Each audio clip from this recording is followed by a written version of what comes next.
Remember the Lewis and Clark trip of 2022? Well, it turns out that wasn't all we did last summer. In fact, I would dare to say the best may be yet to come. As of this filming on June 29, 2022, we just left Pompey's Pillar, just east of Billings. So join us as we share with you the rest of summer 2022. I don't know why Google keeps taking us on these dirt roads. We're gonna have to do something about that. I don't really have a problem with dirt roads per se, except for the fact that dust gets everywhere, especially in the bed of the truck, so everything is gonna get dirty. Otherwise, it is so relaxing to drive on the prairie. Well, here's the plan. Right now we're in Big Sky Country, southern central Montana, and we're going into Wyoming, hoping for a close encounter. Then we're going into the Black Hills area of western South Dakota, and we'll stay at one of the best boondocking sites ever, in the Badlands no less. Also, the statue we won't see finished in our lifetimes. We're going to visit Mount Rushmore at night. Fabulous Custer State Park. I mean, this place has everything. We'll visit Deadwood, Spearfish Canyon, and reluctantly, Wall Drug Store again, before going back to Badlands National Park. I'm riding in my RV, wherever I want to be. 'Cause I'm free in my RV, yeah. Many parts of eastern Montana don't really live up to its name, which comes from the word mountain. I mean, it is pretty flat out here. This is the Custer Battlefield Trading Post and Cafe, and just south of us, that would be the site of the Little Bighorn Battlefield, also known as General Custer's last stand during the Great Sioux War of 1876.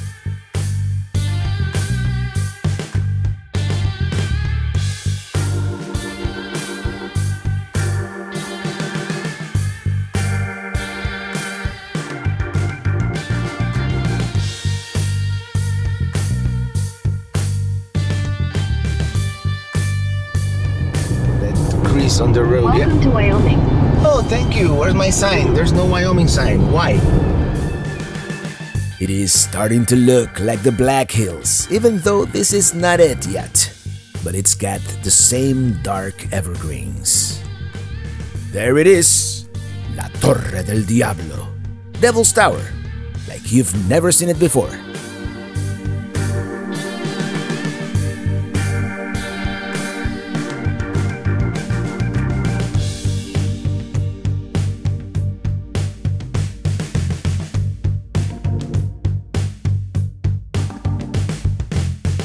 Even though there were other options, we're going to stay at the Devil's Tower Black Hills KOA journey, which I'd say is a little pricey for a KOA journey. These prices are common in KOA resorts or even KOA holiday campgrounds. But here it is all about location, location, location. And we decided to splurge on a tower view site because why not? We're only doing one night, so might as well.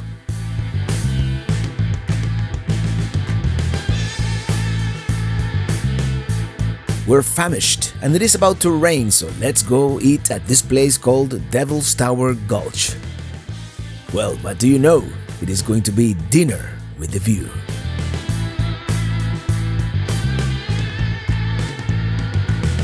This is what I call an IPA with a view. You can never go wrong with a good ribeye in this part of the country, surrounded by longhorns and bison. And did I mention the view? Speaking of views, this is the view from our campsite. Not bad, huh? This particular butte is considered sacred by Native Americans, and to this day, geologists don't really know how it was formed. We know that the tower is composed of phonolite porphyry, which is a rare igneous rock which began as magma beneath the Earth's crust. But they don't agree on how that magma cooled off and possibly became exposed by erosion of the surrounding sedimentary rocks. It is the largest example of columnar jointing in the world. The more you know, huh? These colorful pieces of cloth are called prayer bundles, a reminder that this is a Native American sacred site. Well, here we are. We finally made it once again to Devil's Tower. And I do believe they are gonna play the movie at the campground tonight, so we might watch, maybe not the whole thing, but a little bit. We're tired. It's been a long driving day, so we're just gonna go back to the campground and relax, enjoy the views. When I came in 2019, I did the whole hike around the mountain, but not today. Let's just enjoy the views from the campsite and maybe watch a movie. Let's try and communicate with the aliens.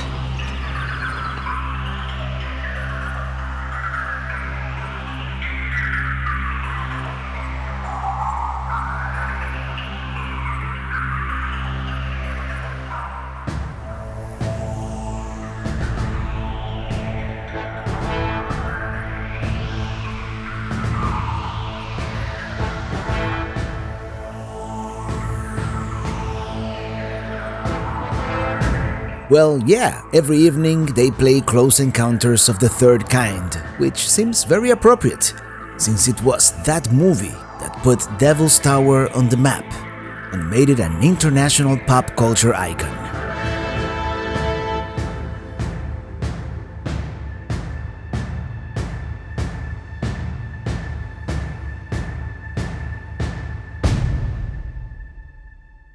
I want to tell you about our longtime sponsor, Surfshark VPN. VPN stands for Virtual Private Network, and keyword here, private. It creates a private, secure connection between your devices and the internet, and that's essential. That's very important. If you're at a public Wi-Fi, you don't know, somebody could be eavesdropping on that connection, maybe potentially stealing your passwords, your identity, and that's very important.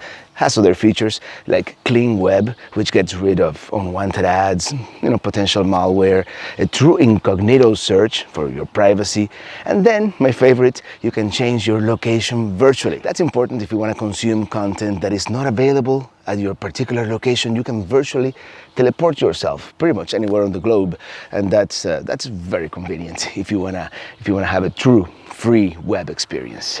Now, I have a special offer for you guys. If you go to surfshark.deals/myrv and you enter promo code MyRV at checkout, you get 83% off and 3 months for free. Good morning. Well, this was such a fabulous campsite, especially for the view. I mean, the view cannot be beat. And we got one of the premium sites. Since we're gonna be here for only one night, might as well have a view of that, right? Of Devil's Tower right there in front of us. Unfortunately, our RV does not have a window in the front. Otherwise, it would have been just perfect. We were able to use a Starlink or Pelistar here. And the trick with Starlink is you have to have a clear view of a little to the north. It doesn't matter if you have trees like south of it, that doesn't affect it as much. But your north view has to be clear. That's very important. And it's expensive. It's $100 to stay at this site right here.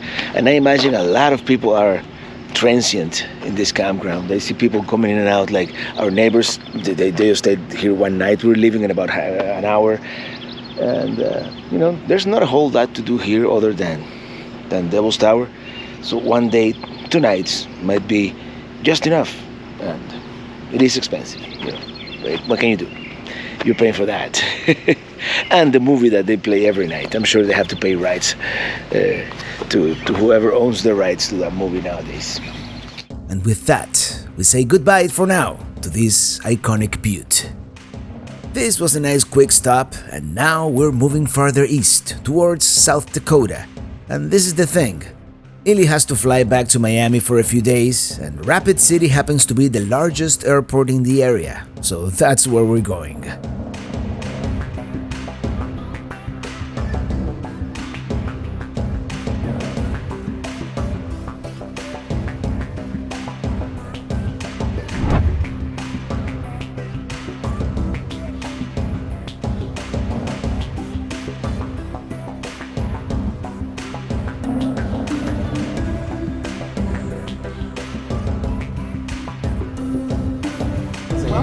Oh, Dakota. there you go. Thank you.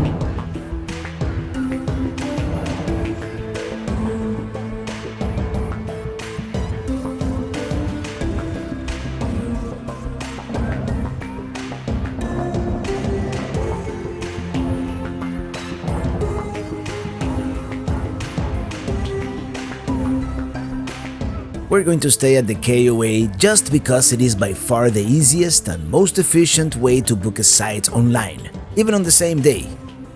We've decided to waste no time and go to what is without a doubt the most famous point of interest in this area. And that would be none other than Mount Rushmore. It is about a half-hour drive from the KOA, but first we have to go downtown to pick up a package.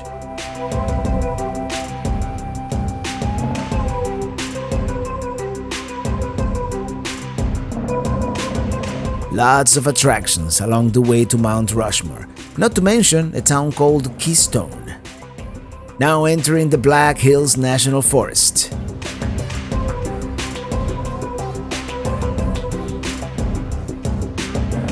This is the town I was talking about, Keystone, gateway to the Black Hills and Mount Rushmore.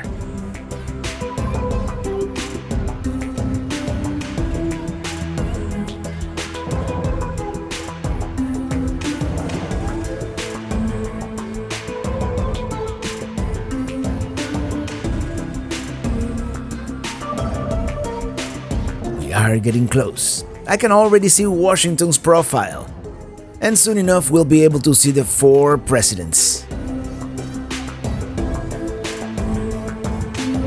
Even though we have the America the Beautiful annual pass, we still have to pay for parking. But I must say, it is a very efficient, well-run operation. Well, there's a view from the parking lot.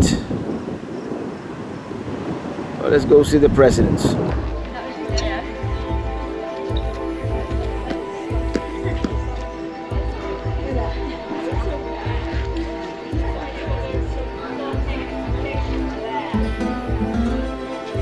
Of course, everybody wants to take the same picture from the same vantage point.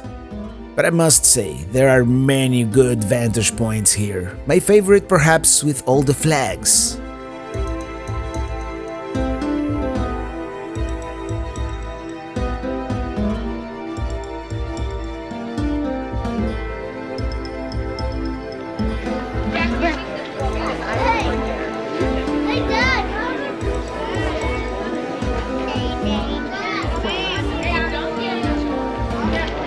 Objects in GoPro are larger than they appear. And right there, behind me, there it is, Mount Rushmore, here in North Dakota. As you recall, last time I was here, this whole place was under construction, but now it is beautiful, 3 years later. And we can see all the flags here as you walk towards the monument. It's quite a sight to see. And I wanted to see it again. I wanted for Ili to see it, so here we are. Of course, we have to stop by the flag of our home state of Florida. Here's Florida. Here's a sculpture of the Sculptor. We're gonna do the Presidential Trail, which is what is it? 0.6 miles, and it goes blue, blue, blue, blue, blue, blue, blue, blue, all the way around. I think up to here is ADA compliant, and then you have stairs if you want to do the whole way around. We'll see. The trail is a good way to go for a stroll and get a closer look at this iconic sculpture. It is very cool to be able to see the 4 faces carved on the rock from different angles.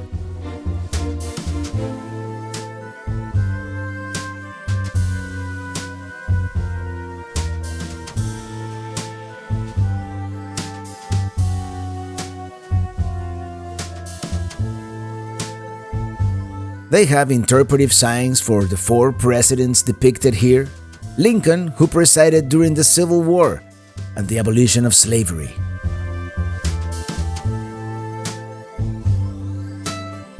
Washington, of course, requires no introduction.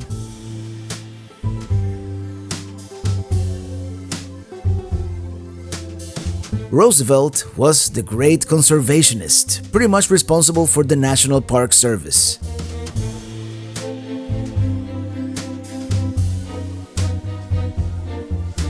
And Jefferson was responsible for the expansion to the west, with the Louisiana Purchase and the Lewis and Clark Expedition. Let's step inside the Sculptor studio.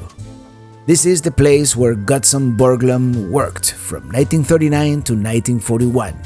The 1/12 scale plaster model depicts how the final product was supposed to look like before Borglum's death in March of 1941, and before they ran out of money, because yes, Mount Rushmore is for the most part an unfinished work.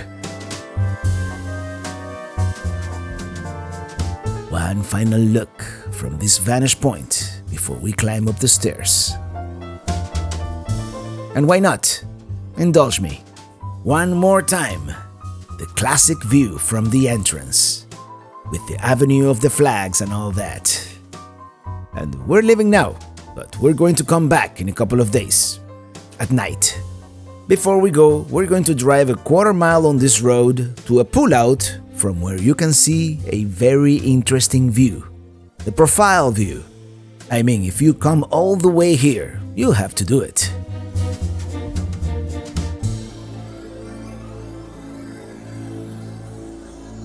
There it is.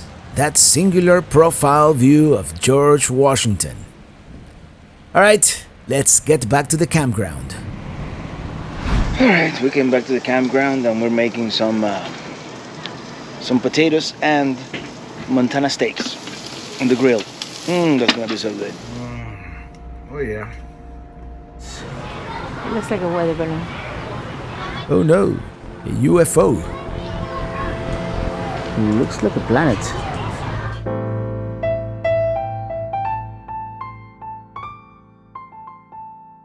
Hello there. Good morning. Illy flew back to Miami today, and I'm going to spend some time editing, so see you in a couple of days.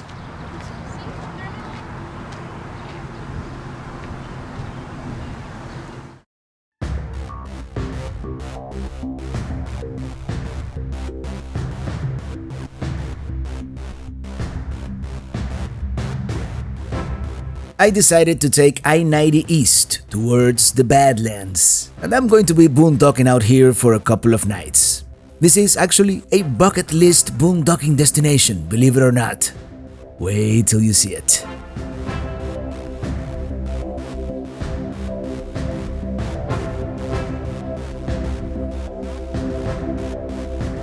This area here, just outside the north entrance to Badlands National Park, is unofficially known as The Wall.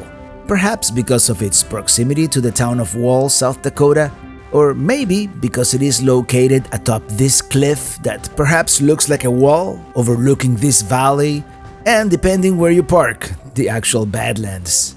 I don't know where the name comes from, but what I know is that it is BLM land, and there is plenty of dispersed camping. The road is a little rough, but if people come here with fifth wheels and diesel pushers, I'm sure we'll be okay. Now, the question is choosing where to park. You see what I'm seeing? Oh yeah, this is going to be spectacular.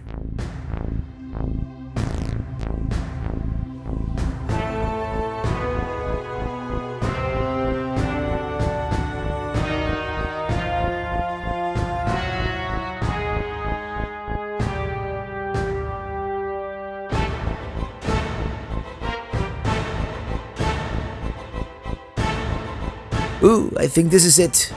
I think I found my spot. Isn't this unreal?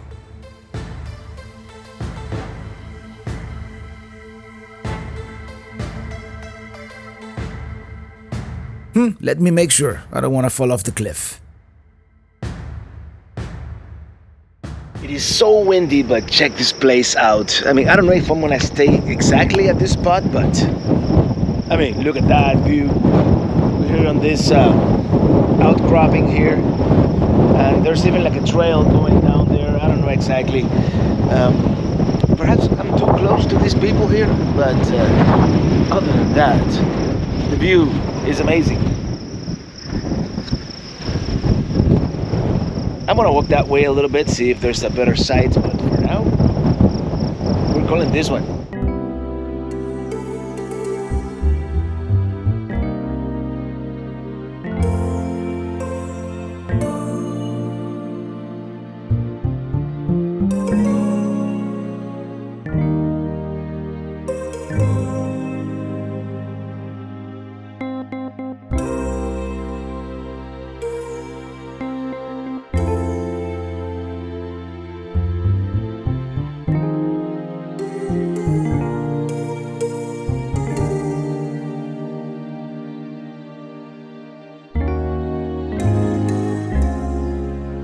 I was walking around to see if there was perhaps a better spot, but it really doesn't get any better than this.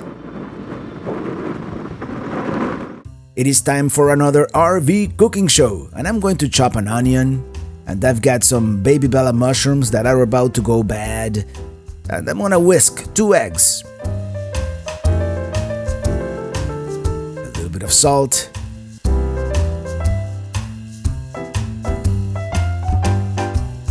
add the onion, and after a few minutes, the eggs.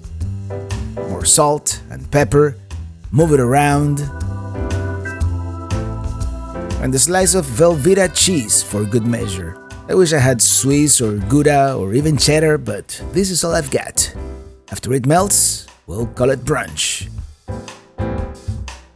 Even though it is very windy, it is also very hot, so I had to fire up the generator in order to cool off. I think we've got bad weather coming. This is what I call working with a view.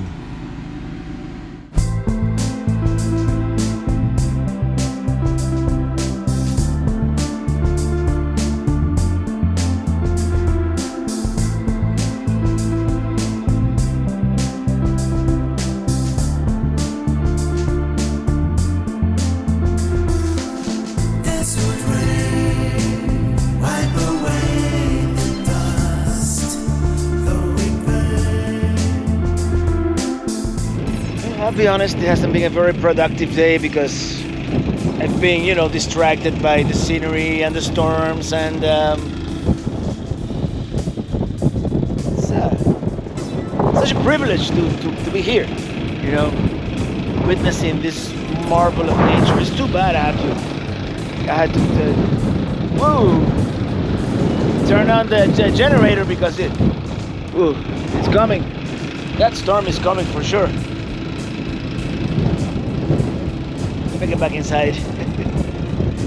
The way it's wet and muddy and messy. It's a muddy mess here in front of Minitini. Hopefully it'll dry out. Lots of people here, by the way. Lots of people boondocking here. There's some folks over there, and a lot of people on this side over here. It's marvelous. They look like Clown Ferdinand. We got hail. Look at that.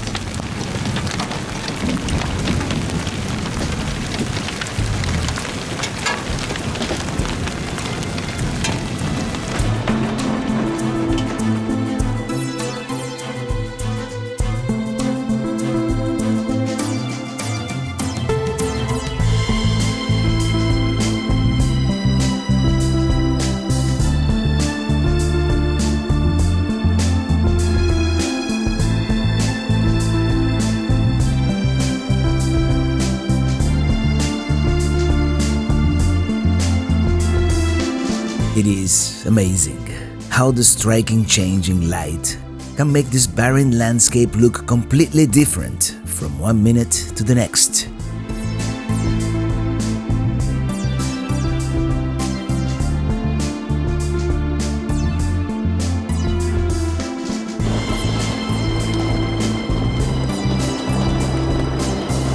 Oh yeah, the land is soaked, but it'll drain quickly. And that's the sunset, believe it or not.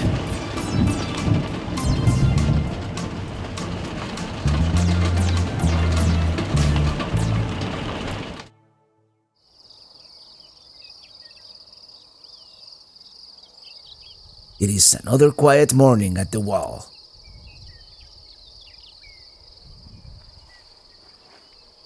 Okay, what have we got here? Wildlife. We've got cows everywhere. Yep, they are coming from every direction. A little too close, perhaps?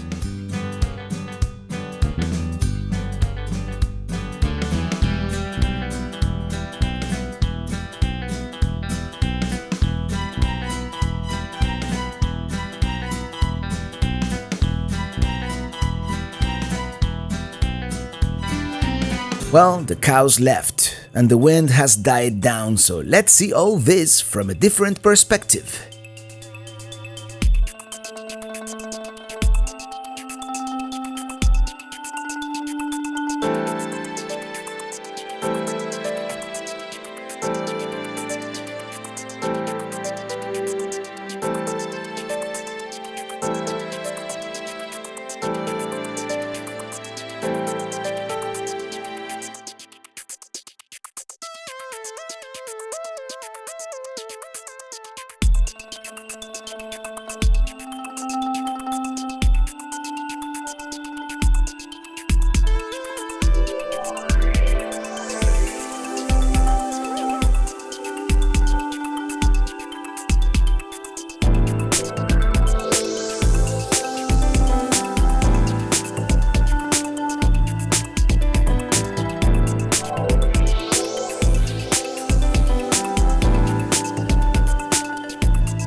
Alright, it's a beautiful day and it probably won't last. I mean, there's bad weather predicted, just as yesterday. So, let's go on a little hike. Check it out, Bighorn sheep. Oh no, he saw me.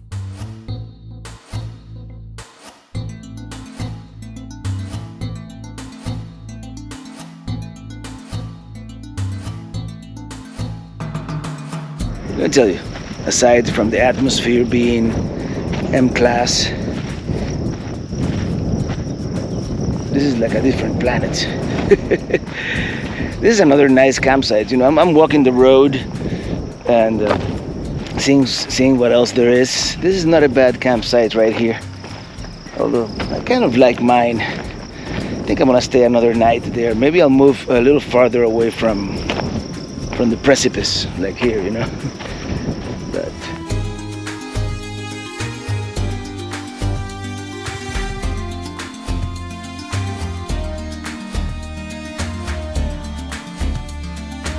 amazing scenery. Camping here wasn't quite bucket list, but it's one of those that it's been in the same category where Valley of the Gods used to be.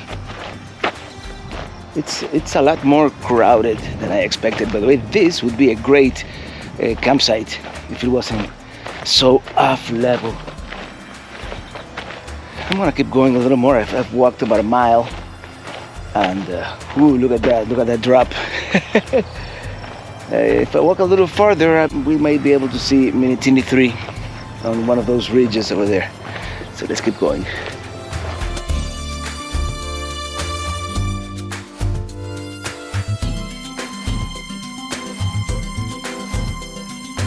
There we are. Yeah, that back there is the other road, the other access road to come into the...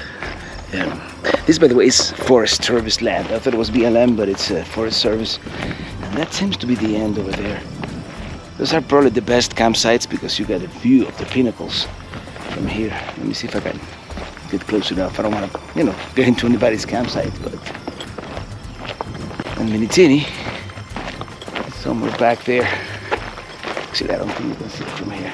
Yep, those are the pinnacles.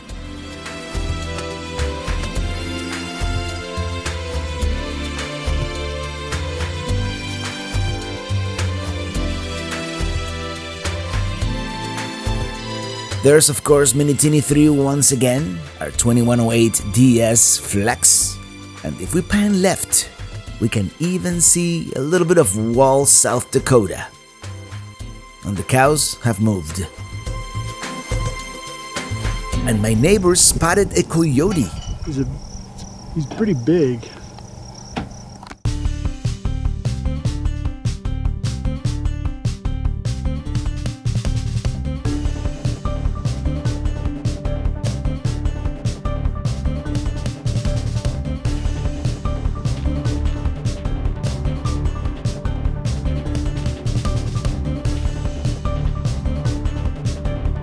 I'm gonna go into the national park just to get a map, but I don't think I want to do much today. Normally, you would take the main loop road, but for our brief visit today, I want to take the Sage Creek Rim Road. I was here once before and never took this road. And today, I'm just gonna stop at this overlook here on the left.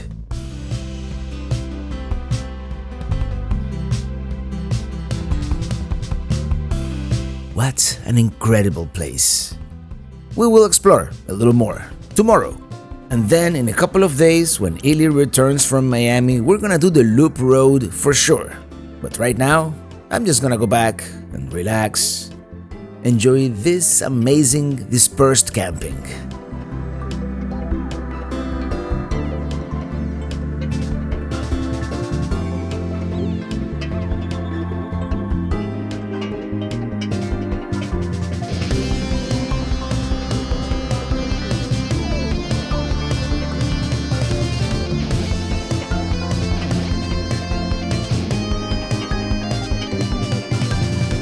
Something, it smells a little bit like cow poop, and it didn't smell like this yesterday. So, in any case, we're gonna grill some beef, the big steak that I got yesterday, the day before yesterday in town, and then eat it.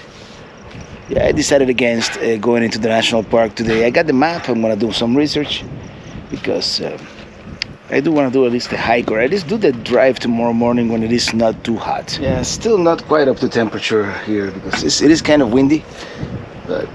And this would have been weird with all the cows here this morning. I just realized that.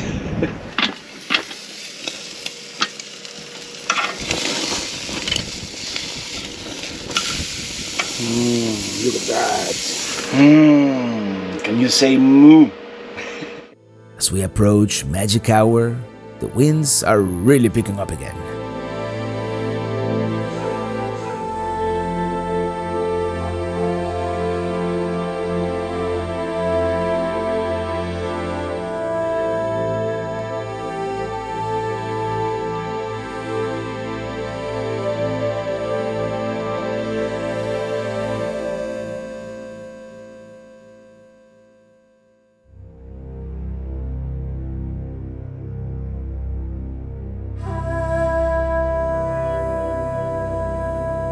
Check it out, the coyote is back.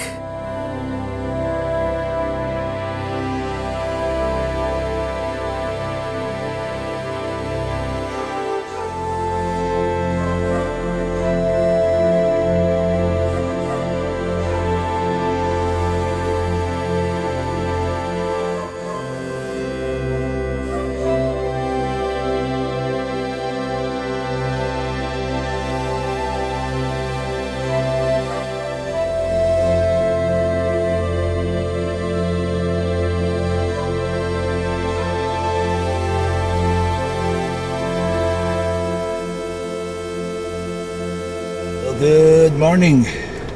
Let's go into the national park. What a gorgeous place this is. Again, I'm not gonna do the loop road. I've done that before, as I mentioned, and I'm going to wait for Ely to return so we can do it together. I'm going to drive Sage Creek all the way, still within the north unit of the park, because there is another area called the Stronghold unit that is kind of out of the way, which we're not gonna do either. So think of this as an introduction to the Badlands. And I was very tempted to edit everything together the past couple of days and what we're gonna do later here, but I'd rather go chronological and show you everything as it really happened. It is quite a sight to see all this barren layered rock surrounded by what is otherwise fairly flat prairie. What have we got here? A lone bison on the prairie. Speaking of prairie, here we also have a prairie dog town. Such adorable and interesting creatures.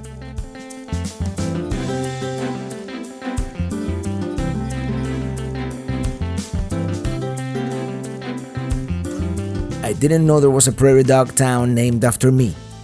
All those mounds are intricate underground dwellings built by the prairie dogs.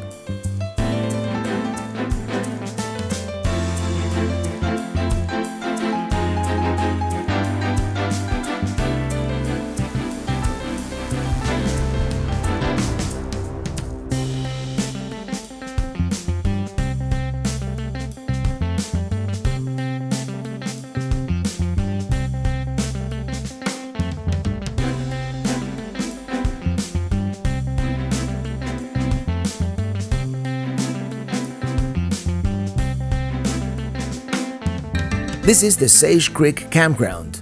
Primitive, mostly suitable for tent camping, and there's an upside-down tent. It's been windy, and another lone bison on the prairie. Right here, by the other entrance to the park, and you may have noticed I didn't use the rooftop camera on the way here. Well, it crashed, as GoPros often do, at the least convenient of times too.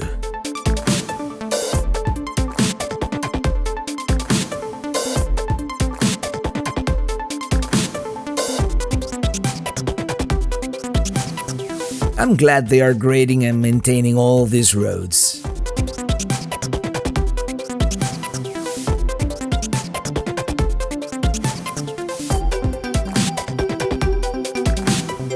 It is time to leave this fabulous boondocking spot, but I'll be back with Ely.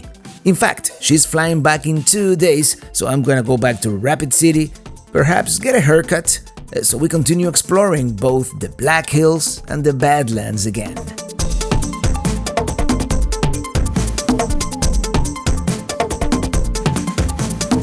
I did indeed go into town and got a haircut, and I took selfies with founding fathers John Adams and Thomas Jefferson, and in more recent memory, George Bush the Elder and Bill Clinton, who is holding a microphone.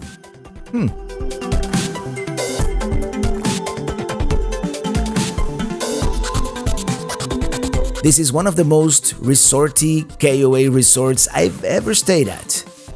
Perhaps too resorty.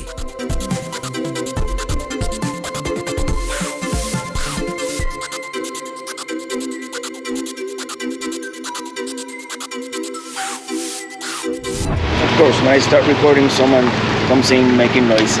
In any case, it's been a rainy day here at the Mount Rushmore KOA at Palmer Gorge. That's what this is called. Palmer Gulch, not Gorge. One of the two. In any case, here we are. Very nice site. You know, tomorrow is my birthday, so I decided to get a deluxe site. Just a couple of minutes ago, they came and cleaned the grill, so that's very nice. We're right next to the laundry, which we are going to need to do laundry at some point before we leave here. But my only negative about this campground is the connectivity. There's like one sliver of AT&T. No Verizon, a little bit of T-Mobile. Luckily we have no trees, so Pellistar, our Starlink satellite dish, works. And this is the campsite. They're a little tight, if you will. Luckily, we have the last one, so all we have here is the laundry, and our site is a little larger than the rest. But as you can see, our neighbor is right there. Everything's full of mud. It rained a lot, and what we're gonna do in a couple hours, I'm gonna pick up Ili at the airport in Rapid City, which is far. It's almost an hour away, but right now we are in the location where we want to be, so we can explore Custer State Park and maybe go back to Mount Rushmore at night, Crazy Horse, the Wind Cave. I mean, there's so much to see in this area. So it's a beautiful resort. They have some cabins back there that look very nice too. It's a birthday. We're gonna party like it's a birthday. Well, let's walk around this very busy campground. It's almost stressful to be here. I mean, if you have a kid, like for children, they have all kinds of activities and games and bike rentals, but if you want peace and quiet, this is not the place. There's traffic, there are lines at the store, and yeah, it's busy, very busy. Now entering the fun zone. It is one of those RV resorts that has pretty much everything, and it is huge. Here, they even have a saloon. Well, they call it a grill and tap room, but in this area, I'd rather call it a saloon. I mean, this is the wild, wild west after all, right? They have horseback riding, which is something I haven't done since I was a teenager. And there is such a beautiful setting out here. Well, the tap room is closed, so let's go into town. Hill City is just 10 minutes away. Did I mention this KOA is impeccably located? Perhaps a little on the pricey side, but hey, it is my birthday weekend and Ili just flew back from Miami, so let's have fun. Let's have a nice lunch here in Hill City.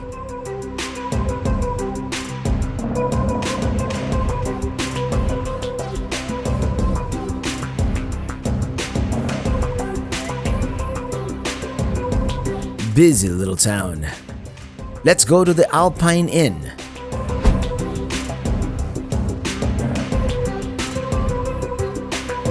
All day IPA with way too much head, and I get the German Brat Special. Yum!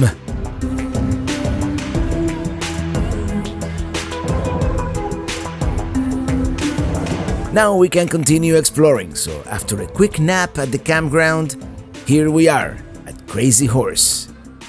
It is impressive, even from out here. It is $30 to go in, and that includes the museum, the tour, and re-entry for the laser show at night. As I said, it is striking, even in its unfinished state.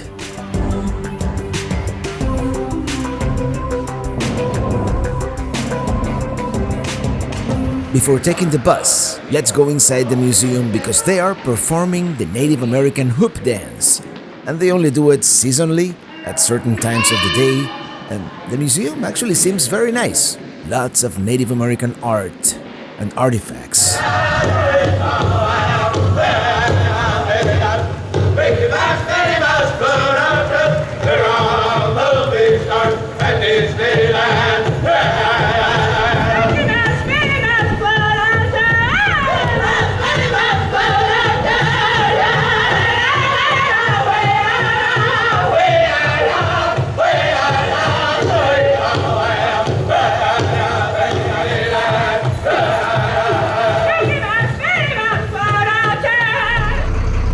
Jim, welcome to Crazy Horse, everybody.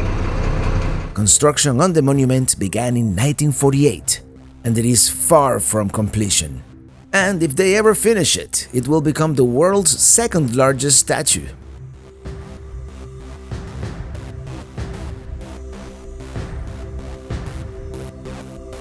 Crazy Horse was a Lakota War leader, and he was killed in 1877 while he was in his mid-30s.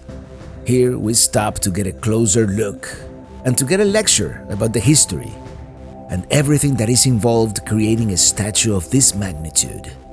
They have private tours that take you all the way to the top, and we might do that someday. Should be interesting.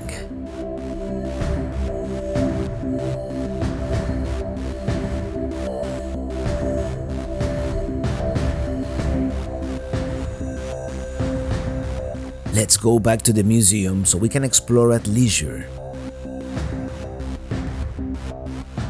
This is what it is supposed to look like when it is finished. Oh, they still have a very long way to go. While there are no pictures of Crazy Horse, this model was created in the 1940s from word pictures given by old Indians who had known Crazy Horse. Oh, when they finish it, it's going to be truly magnificent. They do have a laser show at night, and we're gonna come back, but not today. Perhaps tomorrow. Right now we're going to Mount Rushmore for the evening lighting ceremony, which only happens from late May through late September.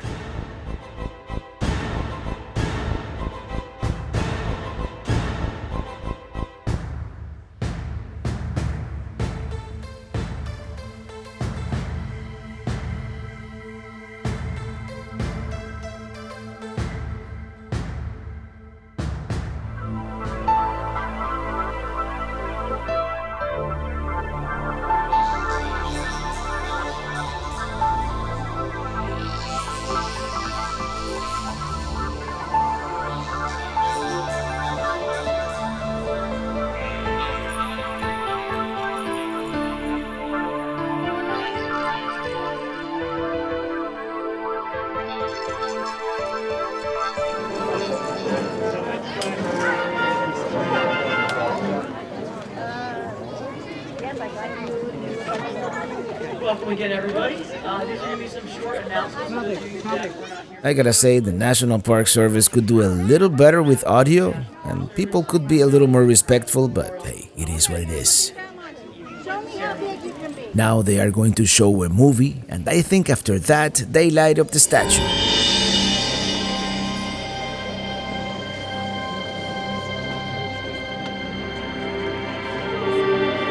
The United States of America. It's hard to imagine, but not long ago, this great land of ours was pure wilderness. Check it out, Lewis and Clark. It was an exciting time of discovery for new Americans. After they talk about each of the presidents, a little bit of the history, it is actually a very emotive ceremony. And I think now is the moment we've all been waiting for.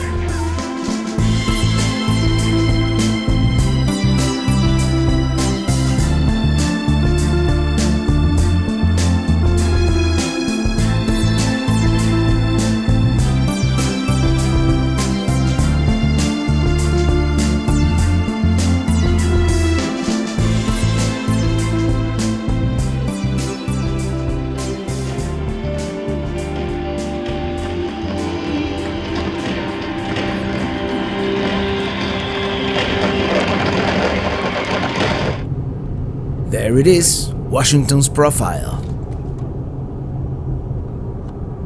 Well, good morning. Today we're going to Custer State Park, which is almost bucket list. They say it's better than many national parks, and it is South Dakota State Park. So let's explore.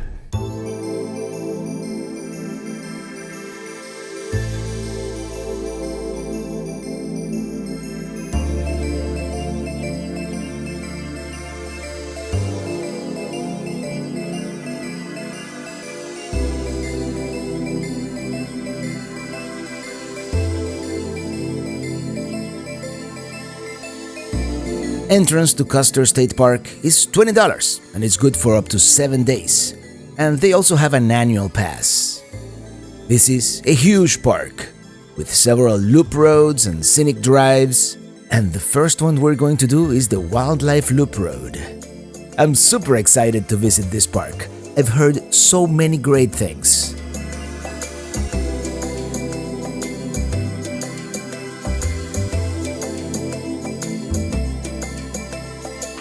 Wow, look at that. I was hoping to see wildlife, but this is by far exceeding my wildest expectations. This has to be the largest bison herd I've ever seen since, I don't know, Lamar Valley in Yellowstone. and this one may be even bigger.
So far, the wildlife loop has lived up to its name. Let's see what other wildlife we encounter around here.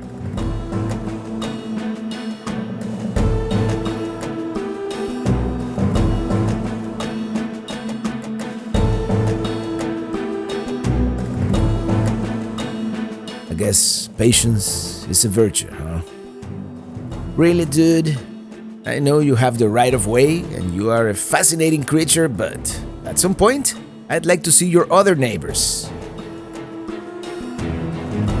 Okay, I guess we'll just have to go around.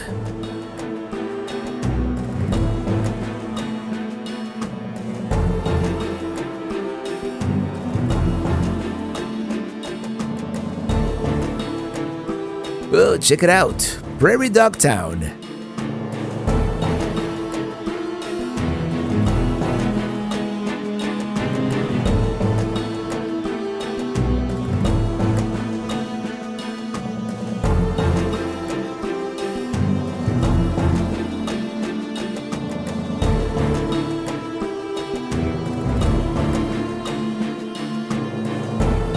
What have we got here? We've got burros.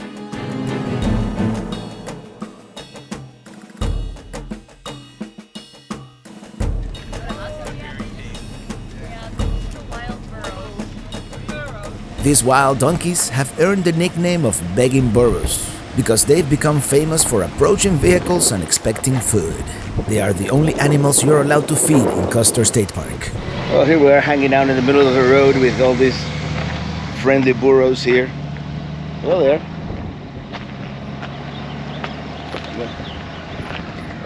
He was following me earlier. Now he lost interest somehow. Let's see if we can find another burro to talk to. Die mensen hebben worteltjes. Well, they really are swarming these folks. I guess they're giving them food.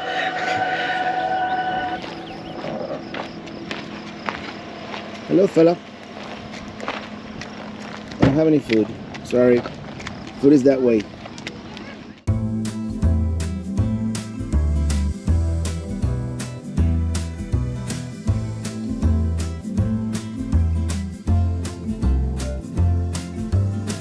More wildlife at 3 o'clock. Is that a pronghorn?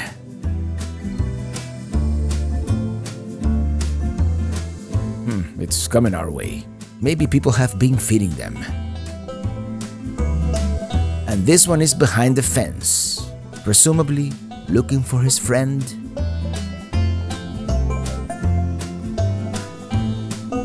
Really? I guess when you have to go, you have to go. And this is kind of sad. Like two friends, reunited, yet separated by a fence. Maybe I'm reading too much into it, more than I should.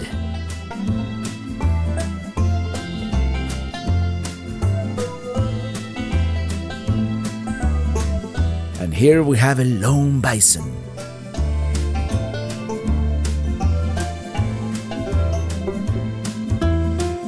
And what is this?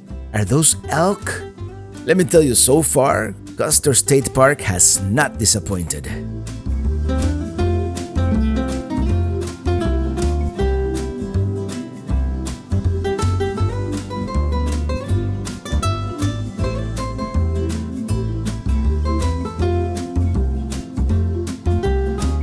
There you go, follow the leader.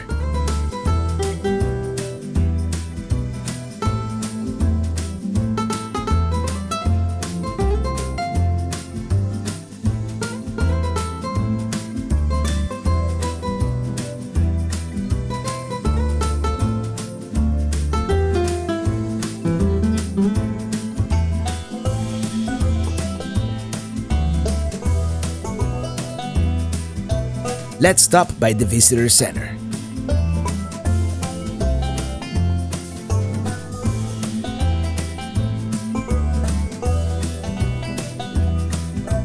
The visitor center was informative. They have a map there and a gentleman explaining, where the wildlife sightings are and to answer questions basically. That's why I didn't film all that much. Because there were other people, but it's a nice map. Now we're gonna go do the Iron Mountain. It's called the Iron Mountain Road. That's what it's called.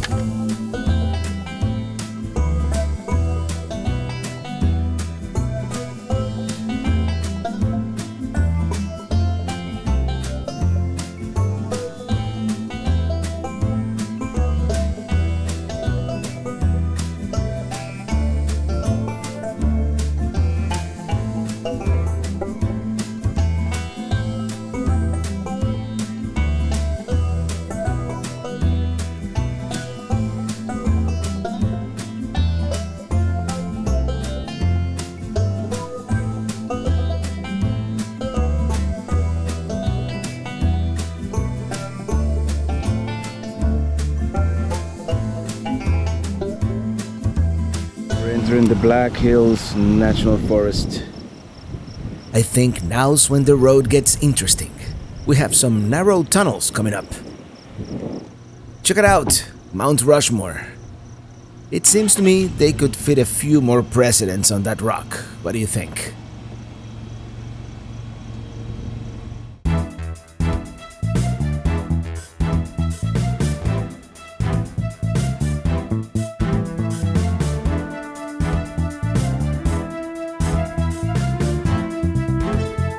We have several narrow, low-clearance tunnels coming up, so do not attempt to do this road with an RV. Here's the first one, the Scoville-Johnson Tunnel, and you can see Mount Rushmore on the other side. Let's park here real quick.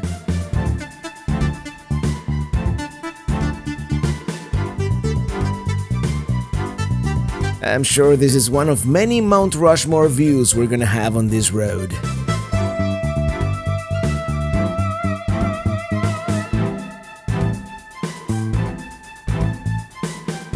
Next, we're going to stop at the Norbeck Overlook.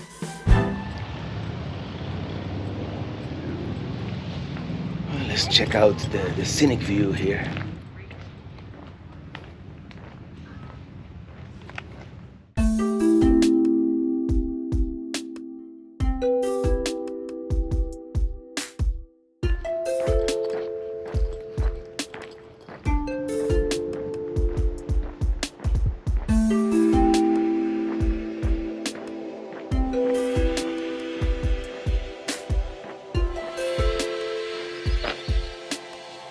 It is, shall I say, a commanding view. Yeah, you can see Mount Rushmore from here too.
this is the one.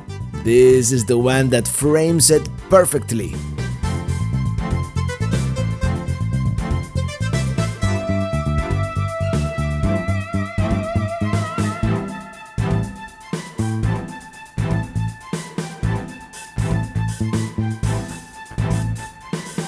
And we are out of the park. Now we're going to loop back and do one more scenic drive, and that is the famous Needles Highway. And then we're going to eat. And yes, we have to pass by Mount Rushmore once again. This is probably the last time though.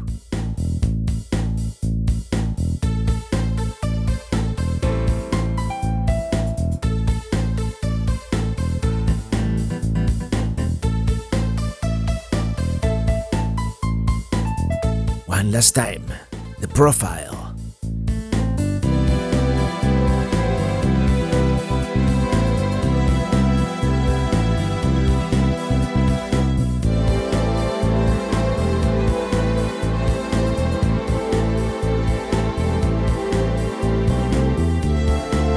This is it, the Needles Highway, and maybe next time we should try and stay at one of these campgrounds.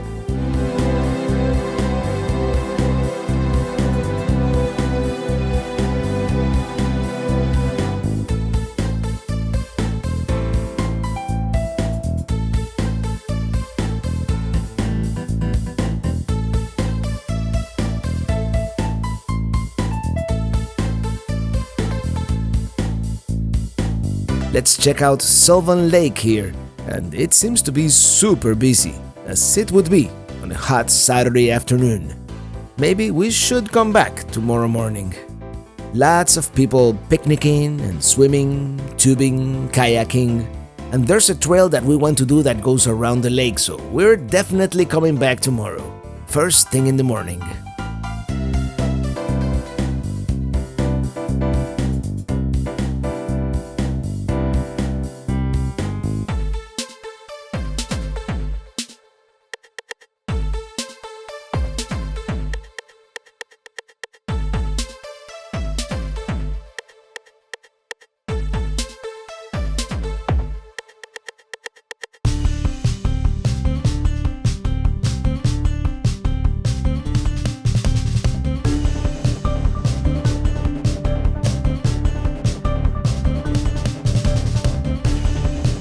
This is called the Needles Eye Tunnel, and it is very, very narrow.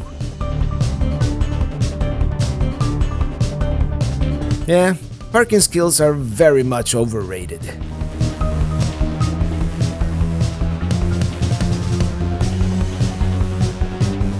We may actually get a better view from this one.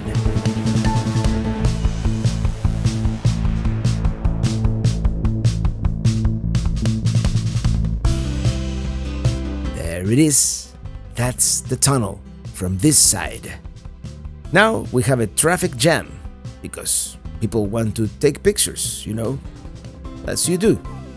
Why wouldn't you? And that is just a Tacoma. I'm waiting to see if a dually can make it through.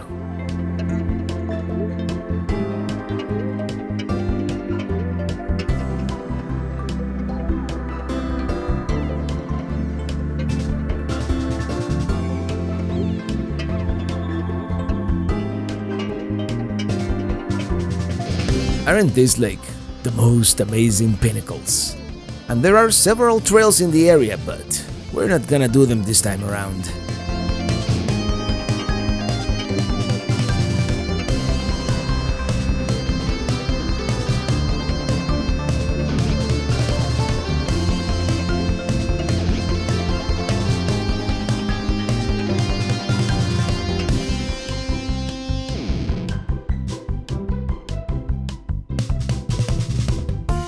Let's go into Custer. There's a brewery in town.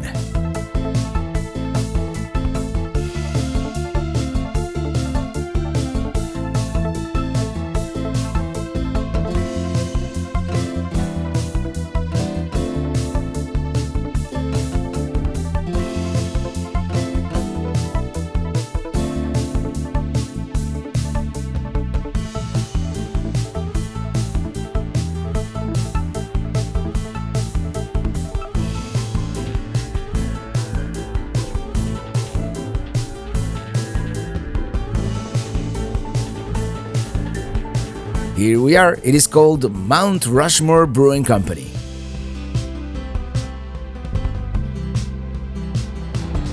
I like this place already. Look at all the presidents looking kind of tipsy. They have the Pounding Fathers restaurant. Let me show you the graphic for that one.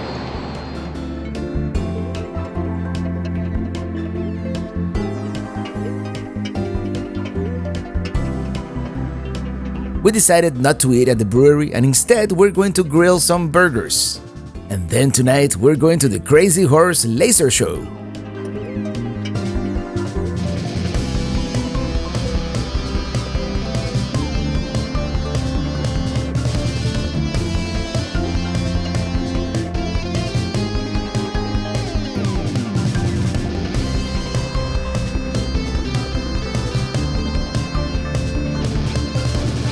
This is such a huge campground. I kind of wish they would have parked us a little closer to the entrance.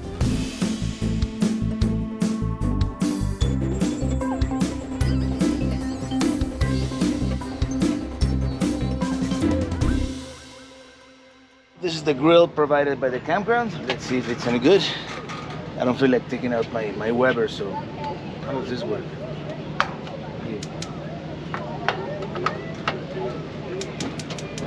I mean, it doesn't look like much on the outside, but I saw them clean the actual grill yesterday, so it should be good. But they should clean the outside a little bit too, I think.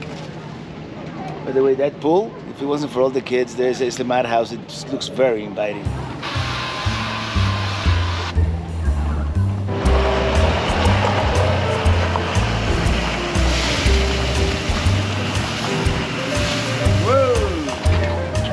Cheese, Gouda cheese.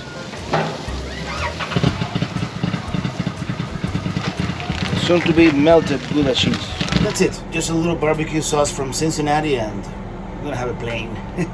Well, one of the best things about this site's location, besides being a deluxe site, you know, with the grill and all that, right next to the pool that I'm not really gonna use, is we're right next to the laundry. And we're doing laundry right now. And let me show you something that you don't get to see anymore. And I imagine because the cell phone connectivity is so bad here, they have to have it. We have a public phone. I mean, it's not like the ones that you put quarters on, but there's the public phone and they have like the phone numbers for emergency or port patrol. I thought that was peculiar. Now let's go change the laundry from the washer to the dryer. Oh, look at that. All right. Yeah, they have activities. All kinds of activities. Perhaps not the best campground for us. I mean, these days I prefer a little more peace and quiet, but as a family vacation destination, this place might be perfect.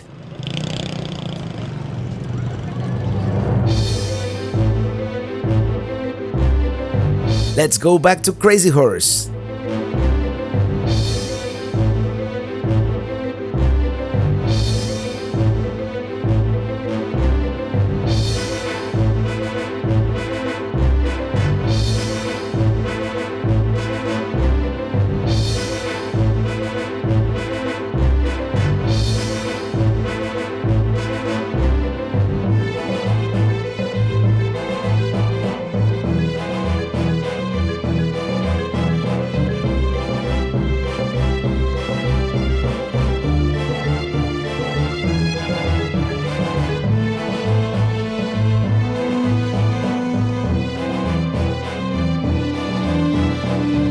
Well, here we are. I know it's a little dark back at Crazy Horse because they have a slideshow. I keep saying slideshow, a laser show at in about half an hour. It's 9 p.m. now. We have about a half an hour to kill.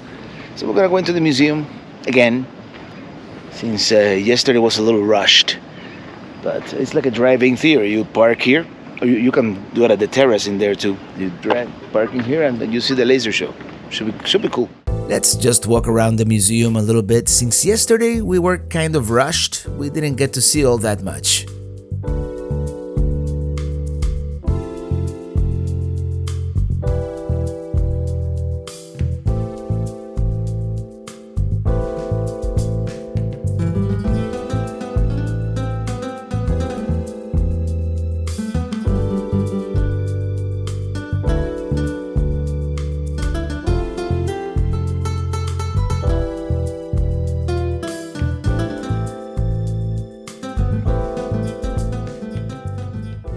is about to start.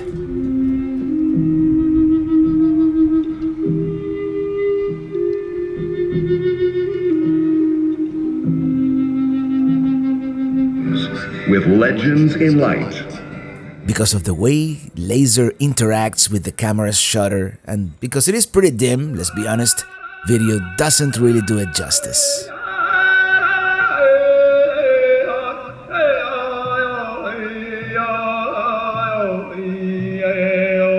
Anyway, my favorite part is at the end when they superimposed the finished product over the unfinished statue. And if you get to see it in person, it is totally worth it. Well, what do you know? Good morning. Early bird gets to find parking at Sylvan Lake. Check it out, Sylvan Lake. Beautiful lake. We're gonna, I don't know, should we go clockwise or counterclockwise? Let's go counterclockwise. It's a beautiful day, a little hazy. I think there's some smoke. There may be some forest fires southwest. I don't know. But this is amazing.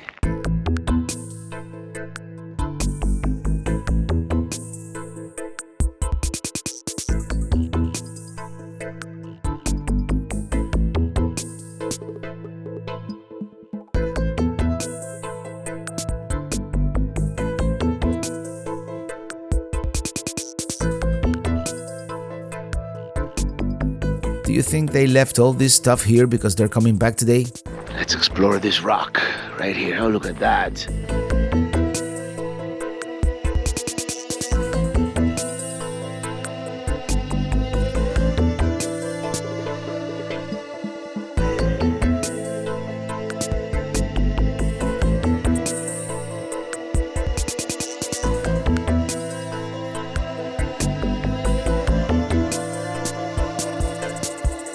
Very cool. Let's try to go back.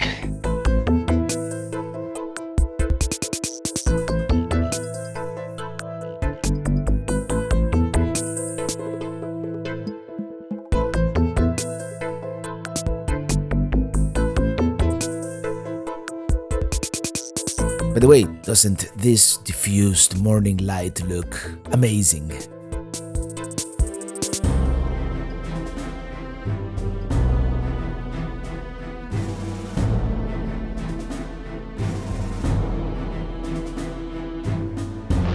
One shocking thing I found in this trail is the amount of trash. I mean, yesterday there were hundreds of people here, but you see like swimming goggles discarded, on a rock, or towels or sandals. I mean, all kinds of things that people have left here. Maybe they intend to come back and use it today again. I don't know. But what kind of person lives that amount of trash at a place? And it's just not one person. It's like it's scattered all over the place. Pretty shocking. Shocking too is the sheer beauty of this place. Everywhere you look is magical. This is the reason why I love the western United States. Nothing, nowhere comes close. Yeah, it is amazing, the sheer beauty of Sylvan Lake here.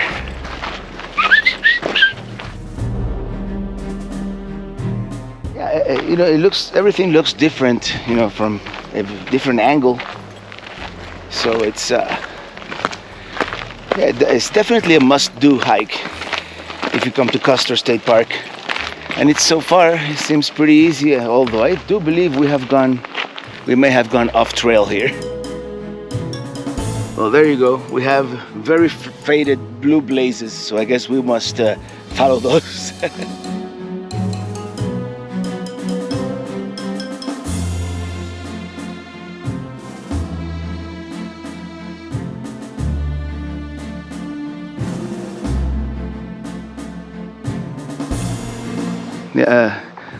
A little more primitive and hard to follow than we were expecting, but yeah, I guess it's through here because there's another blue blaze somewhere down there.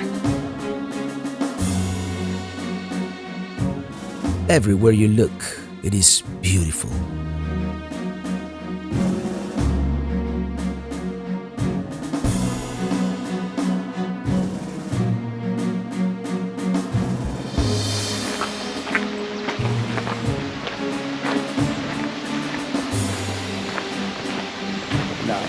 How the heck did they bring this chair all the way here? Oh, look at that. It's a creek. It's a natural spring.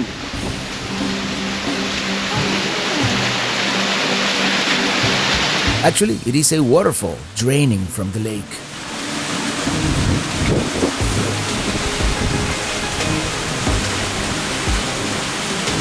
Oh, that's very cool, that little waterfall there. Very clear water, and look at that.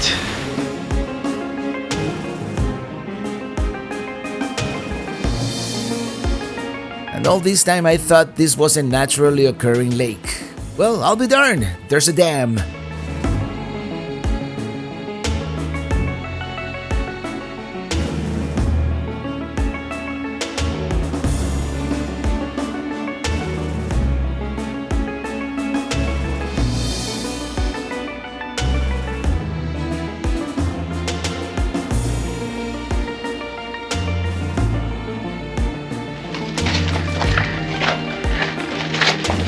And we made it.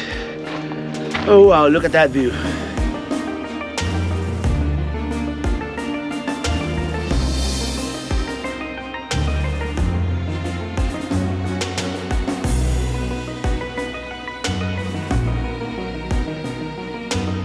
I think it must be this way to the dam. Let's hope we don't fall in the frigid waters of Sylvan Lake. Yeah, this is it.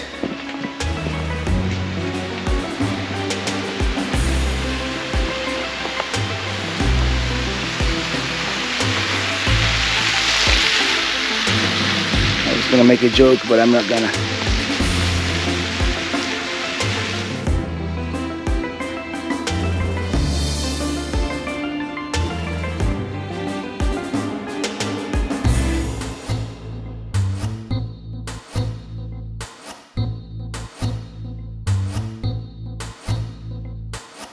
Well, this was a very rewarding hike. I mean, look back there.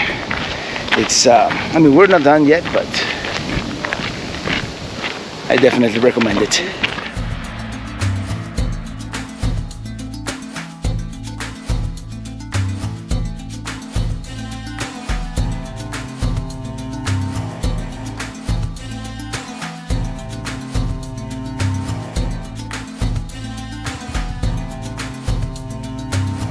Well, amazing hike, everywhere you look.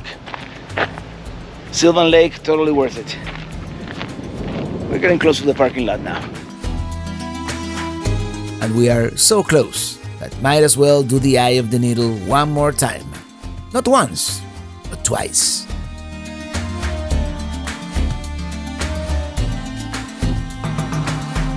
Our time here at the Mount Rushmore KOA has come to an end. And we're moving to another KOA actually, the one near Deadwood. Not because we particularly love KOAs or expensive campgrounds, but because they have one of the best online booking systems in the industry. Reserve America and Recreation.gov are also really good for state and national parks, and CampSpot gets an honorable mention here too because they let you choose your site on a map.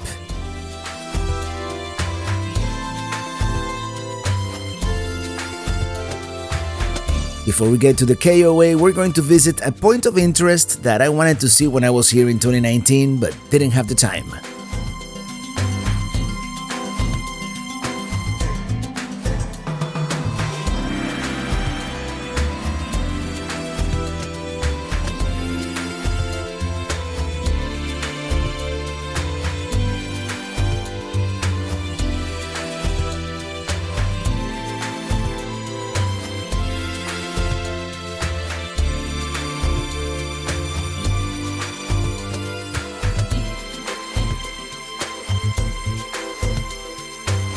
This charming and super touristy town is called Deadwood, and we're definitely coming back later, but while we wait for our check-in time, we're going to go somewhere else.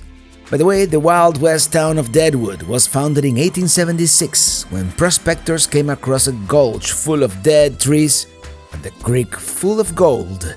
Within a matter of weeks, dance halls, gambling establishments, saloons, and brothels were all constructed along both sides of Lower Main Street. And the rest is literally history. We're not gonna go much deeper into the history, but later today we're coming back for sure. Right now, I have that other point of interest in mind. We're entering a town called Belfouche, with trailer in tow because that's how we roll. We're actually killing some time, as I said, waiting to check in at the Deadwood KOA.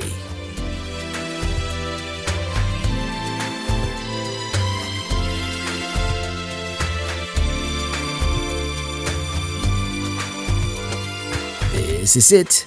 There is a tri-state museum, but I'm more interested in the monument in the back of it, which marks the center of the nation. Let's look inside the RV of yesteryears. Geo's center of the US. We've seen several of these geographic points in Lebanon, Kansas, in Rugby, North Dakota, and here we have the geographic center of the nation.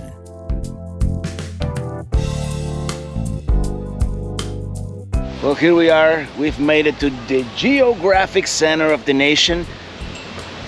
Well, a couple of years ago, we were at the geographic center of the lower 48. That's in Lebanon, Kansas. But this is the geographic center if you include Alaska and Hawaii. So here we are right now, in the middle of America, of the United States of America. And here's that historic cabin from 1876, the first one to be built in this vicinity.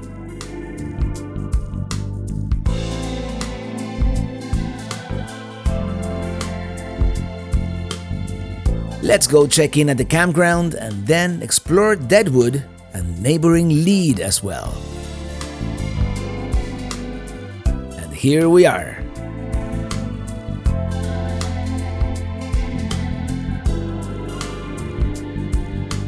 We didn't know at the time, but the Winnebago Echo in front of us belongs to none other than Tanya and Dave from Turn It Up World and Let's Turn It Up World. It is a small world, after all, in YouTube land.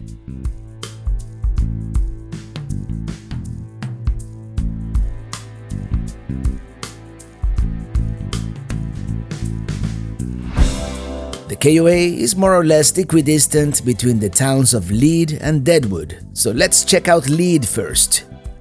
The town was founded also in 1876, named for the leads or lodes of the deposits of valuable ores, particularly gold. Up until 2002, it was the site of the most productive gold mine in the Western Hemisphere. And the mine, well, that's pretty much all we're gonna see here today.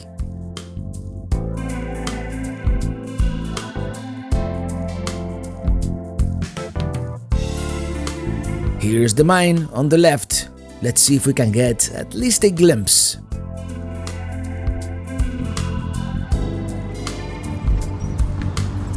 Oh wow, look at that.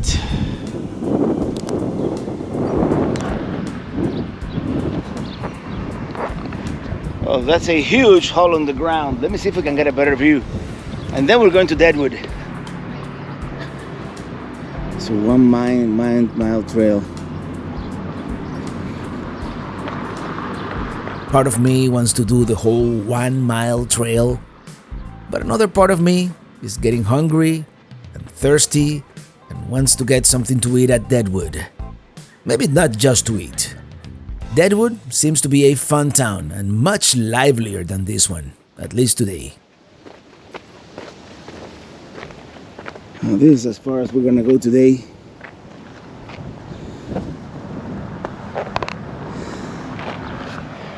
Yeah, let's go eat at Deadwood, and then tomorrow we might do the mile trail, the 1 mile mine trail. That's what I meant to say.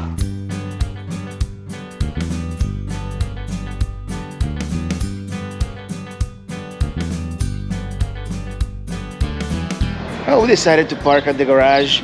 It's $10, but it's in the shade. I won't have to worry about it, so.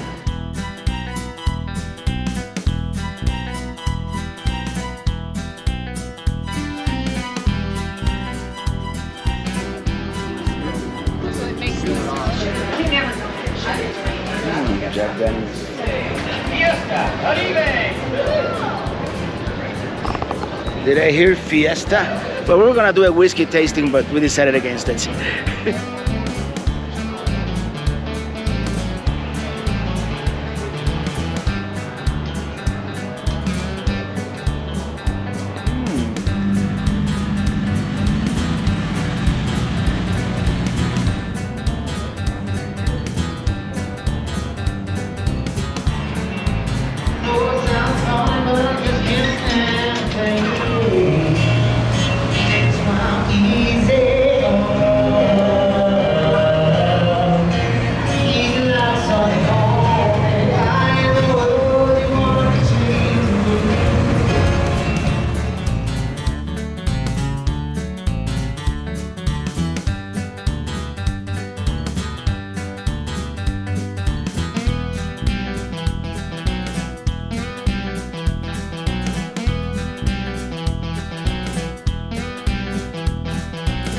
We're gonna go to this brewery just outside of the entertaining guest, the historic, district here.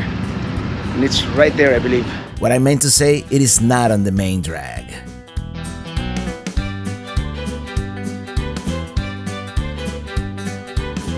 Illy is having a skinny drink, and I'm having an IPA.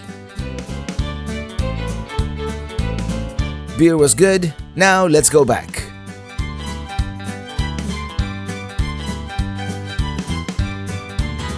Yeah, the Dia del Taco Festival looks a little lackluster if you ask me. Let's go find something to eat.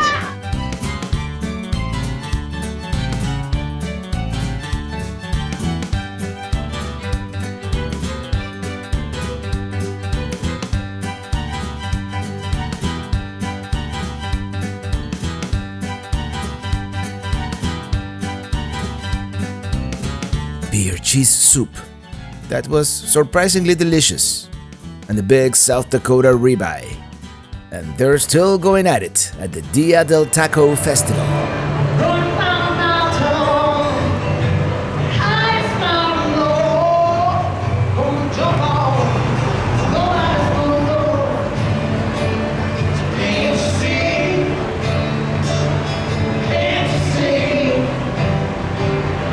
We're just gonna go back to the campground and call it a night. But before that, let's check out the Franklin Hotel here and the casino. Casinos are not my specialty, but this one looks like old money. Yeah, it is an idyllic place.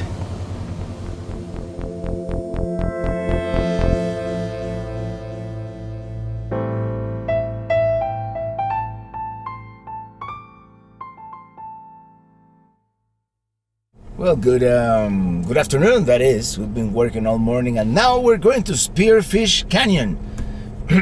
It's supposed to be very good, very nice, very beautiful. First up, Bridal Veil Falls.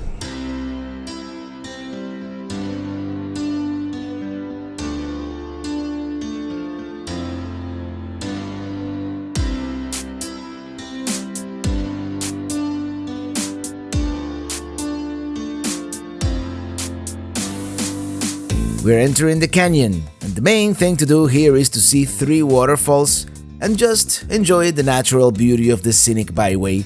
And the first waterfall doesn't even require any hiking. Also, I believe the final scene from the movie Dances with Wolves was filmed somewhere around here.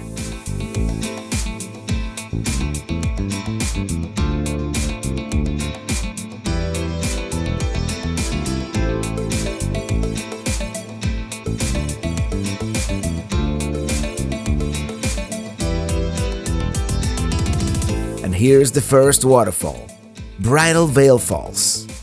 And this is the one you can see right off the side of the road. Hello there, little fella. You know where to get, how to get to... oops, never mind. Bye, guys. Let me tell you, in the pictures, it looked bigger.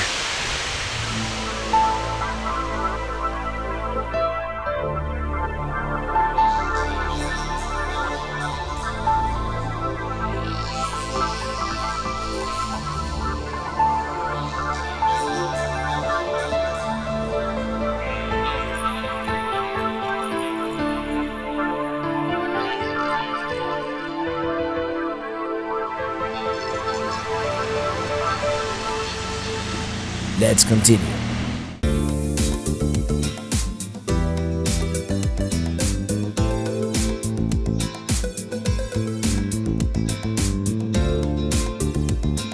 There's like a reservoir here on the left, so let's stop really quick.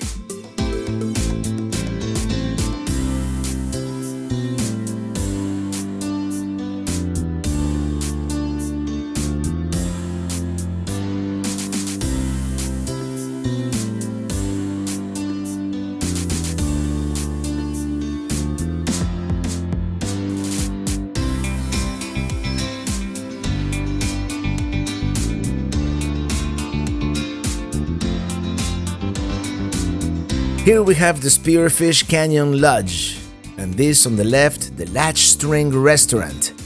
And there is a sign that this parking lot is for restaurant guests only. It is odd because they even have a trail map here at the parking lot, but you can't park here. Unless you're going to the restaurant, which we might do that later. Okay, it's gotta be here. Well, here we go. This is called Roughlock Falls, and it's supposed to be an easy hike, so let's do it.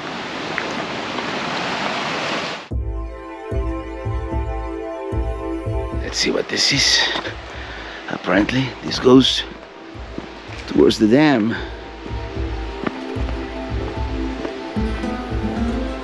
Yes, it does. Oh, look at that.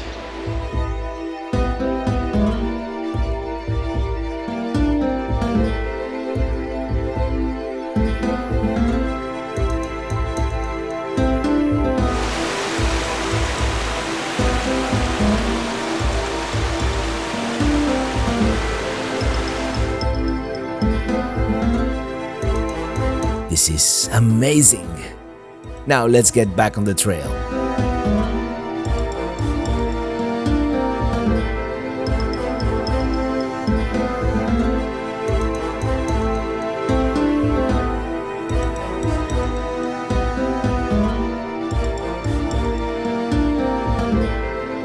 Amazing.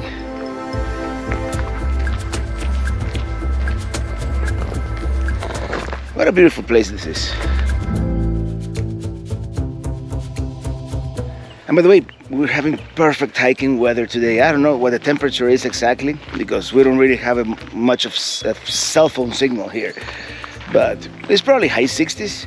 It's very pleasant in the shade, and the sun is not as strong as to make you sweat. So this is very nice, very rewarding hike so far.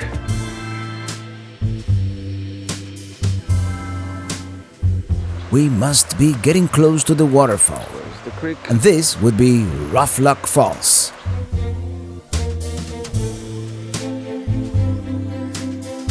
And here they have a footbridge.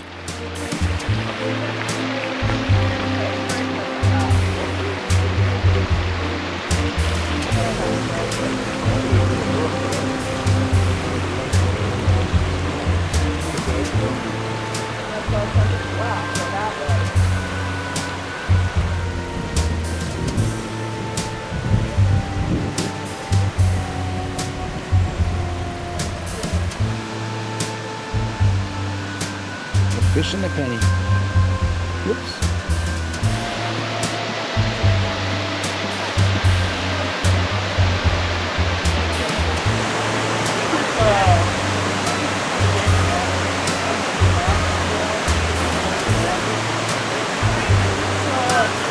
So here we are, we made it to Roughlock Falls. So to this one, now we're gonna try to go all the way to the top.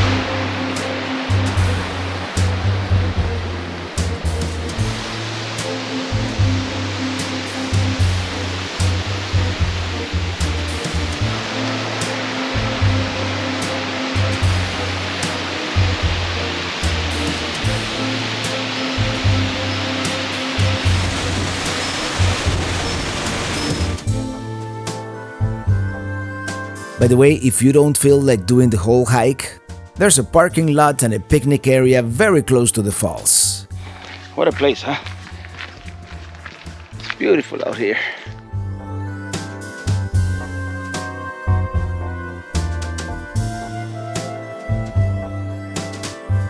Now we're gonna do this other trail. This is like a spur that connects both trails.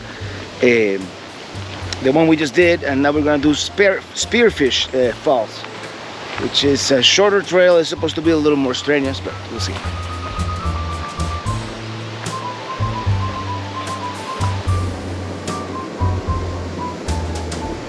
Here's the lodge, and that's that restaurant, and behind the restaurant, that's where the trailhead is. There's supposed to be a parking lot back there too.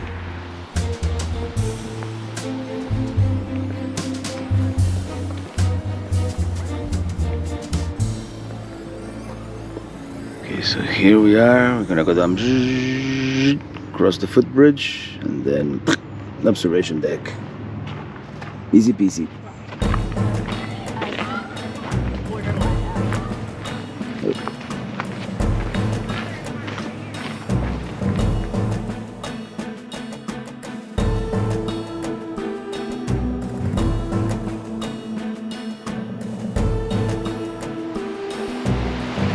Yeah, this is it.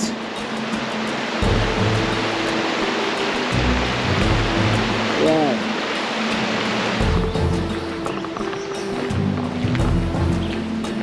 Just another walk in the woods, huh?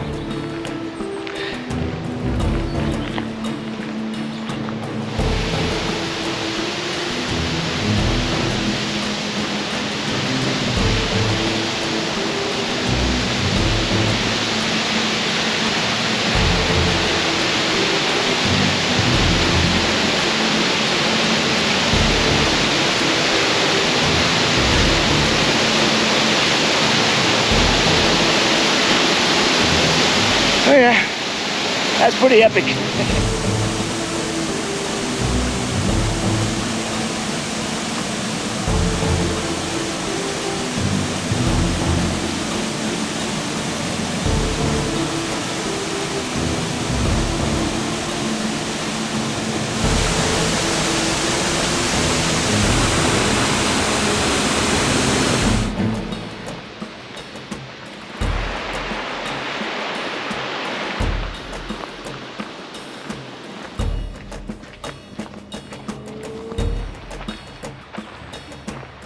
Alright, we have conquered Spearfish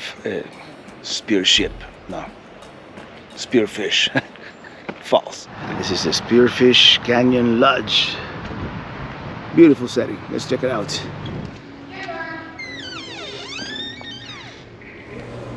Let's have a celebratory IPA. Yeah, I think we earned that IPA today. Now let's go eat. Surf and turf. With a view. That was fabulous. This is the outside sitting area, by the way. That would have been, dinner with a view. The upper view here, right behind the restaurant.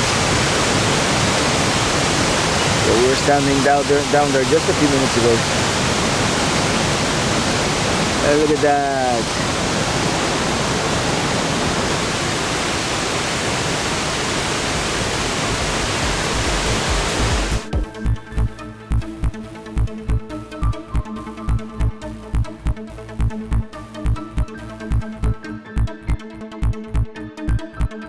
This is it. We're going back to the campground. Tomorrow is moving day. Well, good morning. Very cool morning here, actually. And today we're going back to the Badlands. Check this place out. This KOA very tight, actually. The sites are pretty tight, but we're here for the setting, which is beautiful here. And the location is so great. We're like halfway between Lead and Deadwood, and like 5 minutes from either. So I decided not to go to that mine after all. Let's see what they have at the store for breakfast, if anything.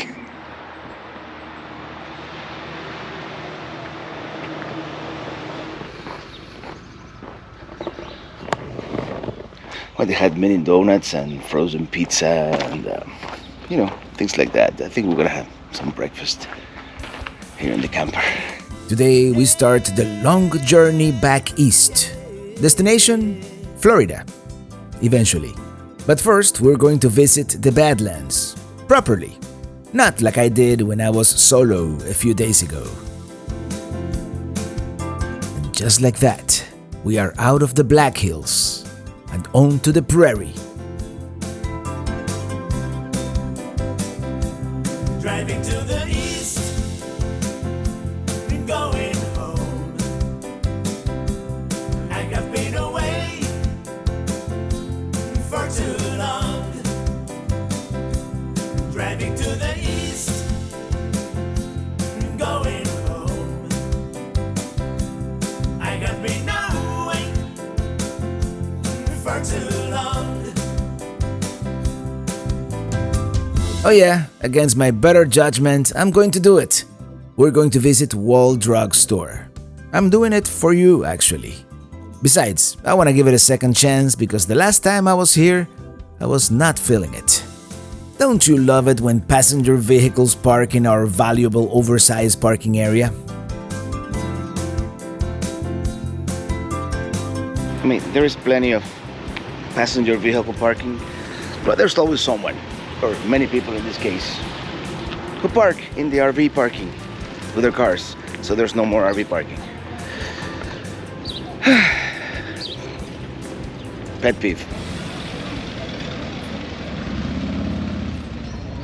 Well, here it is, the famous Wall Drug Store. Since 1931, in the early days, they came up with the brilliant idea of offering free ice water to travelers crossing the hot prairie. And it was a success. Over the years, the small drugstore became the behemoth we see here today.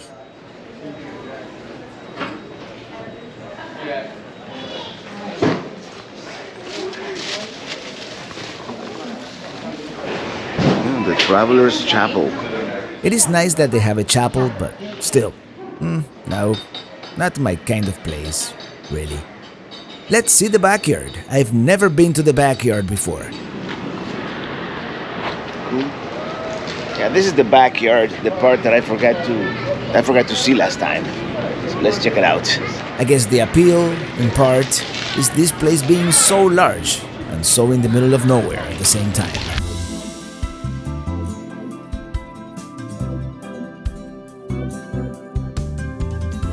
And here we have the famous jackalope.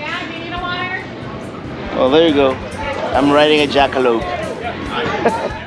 Yep! Yeehaw!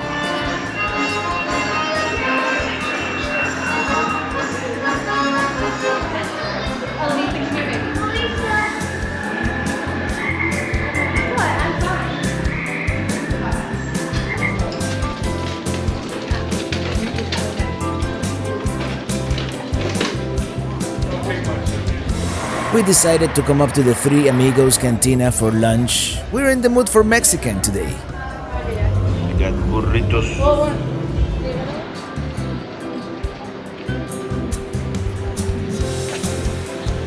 Alright, let's go. Ooh, South Dakota wines. Well, we came all the way to Wall, South Dakota to eat Mexican, but hey, there are no rules, right? And now we continue towards the Badlands. Well, guess what? We're back. Take a look at this place. I mean, remember this place? Yes, this is that famous The Wall boondocking area right outside the Badlands National Park. We have the AC running on battery for a little bit. We're gonna go into the national park right now and try to see some of the vista points, maybe do a hike. But it is much hotter today than when we were here a week ago, so I don't know if I'm gonna have to fire up that generator when we return. Although in the shade, if there is a little bit of a breeze, it's not too bad.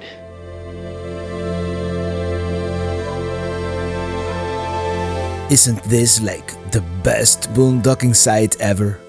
Top 5 for sure. A little bit crowded, but the view definitely makes up for it.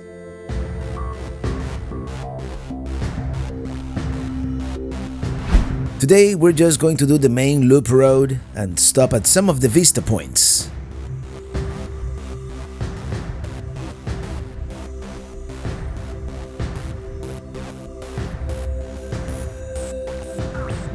Let's go down there.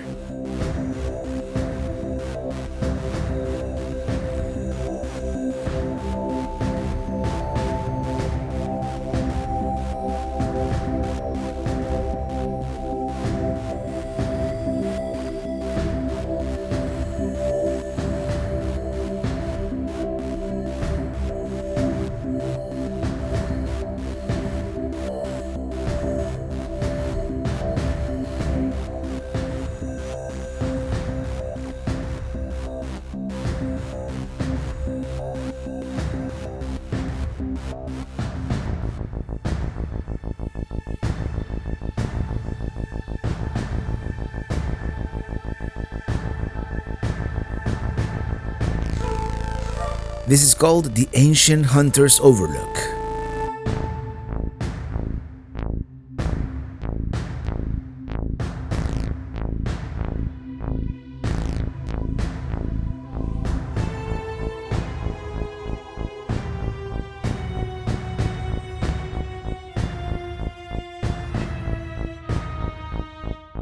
We're approaching the Yellow Mounds. And isn't this like the most incredible scenery?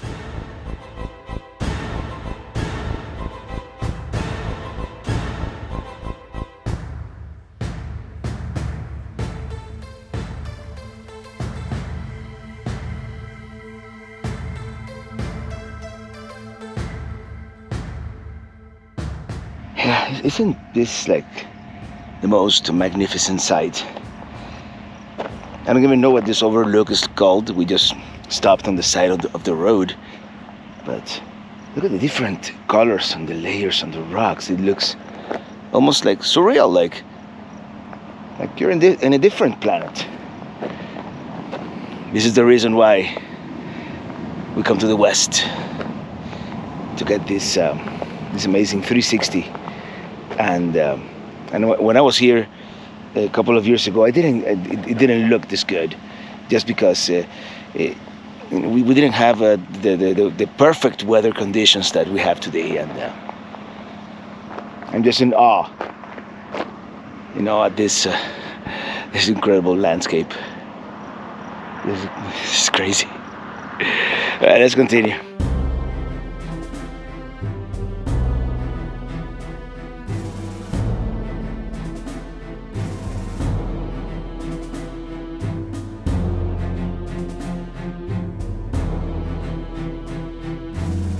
We're going to stop at the Yellow Mounds Overlook here, although I think there's a better one at a little higher elevation, if memory serves.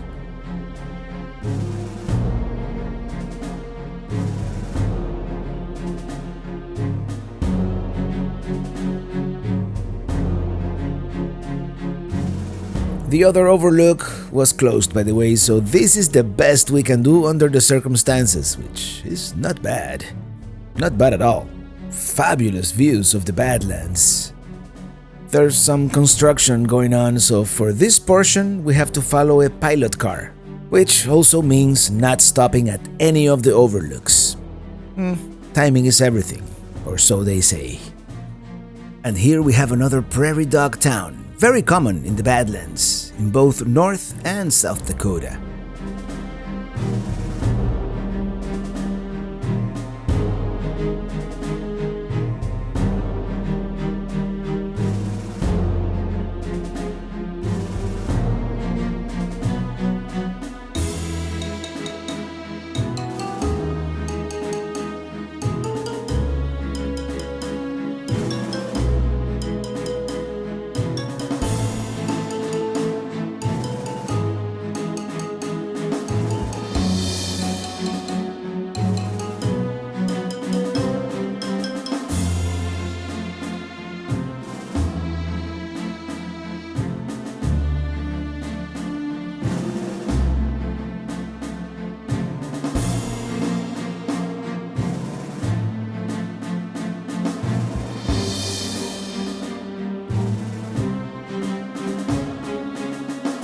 It is the first time we're able to stop in a while, so let's take a break.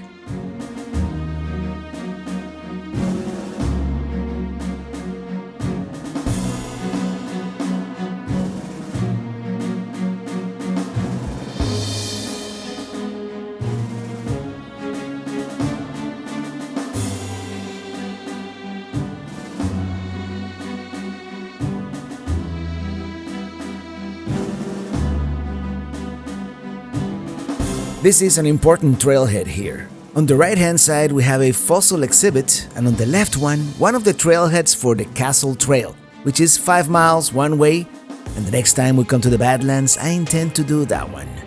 But this time around, tomorrow morning actually, I have something else in mind.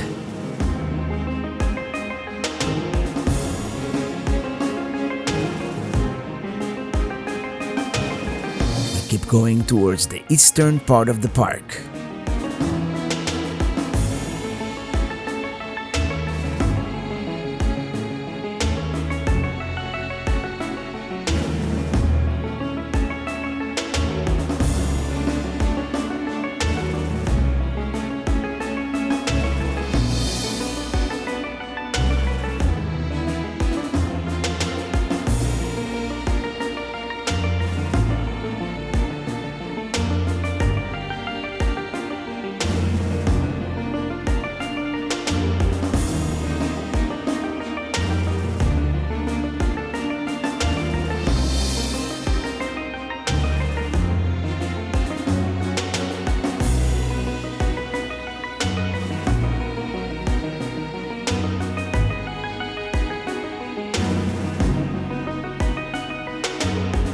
This is the Cliff Shelf Trail, which actually takes you down below.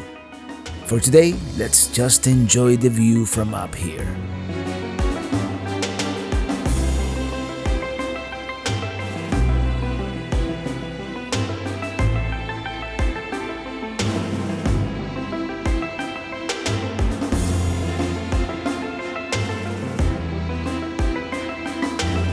There, that's the trail right there.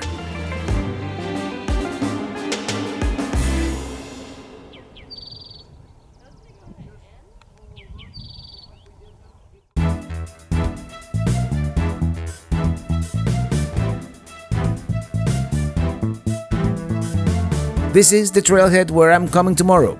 There are at least 2 trails here that I want to do, and this is the other terminus of the Castle Trail. Let me take a picture of the sign.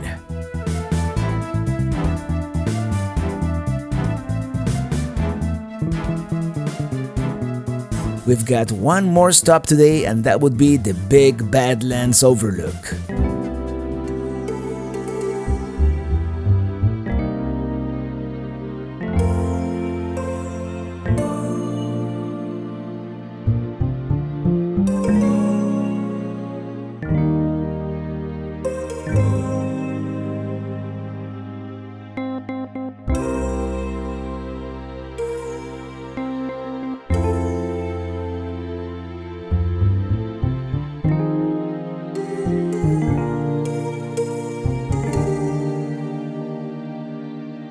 There seems to be something attracting bees to the interpretive sign, so I'm not gonna get anywhere near that.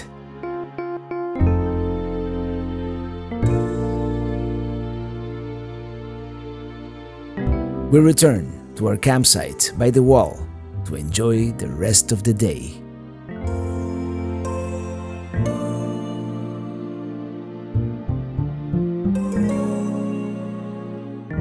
What a difference a week makes. I find the landscape somewhat different. That lake wasn't there before, for example. And now we've got cows. Lots of cows.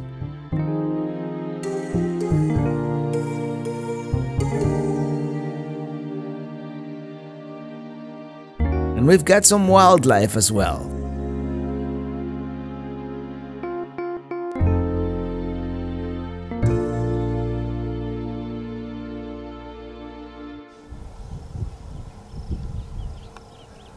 As the sun starts to get lower over the horizon, Magic Hour is here.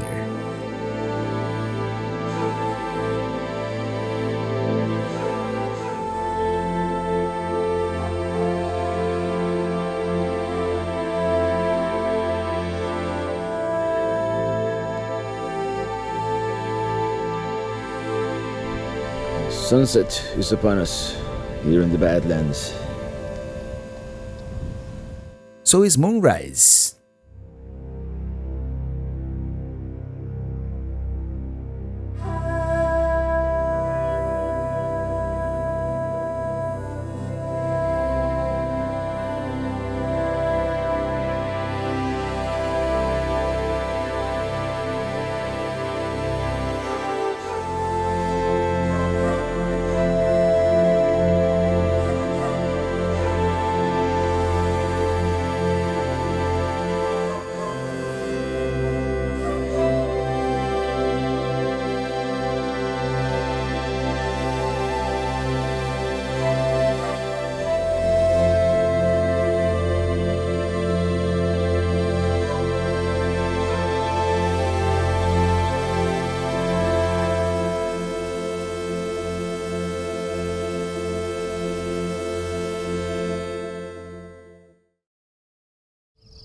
is going to be one of those magical crimson western sunrises.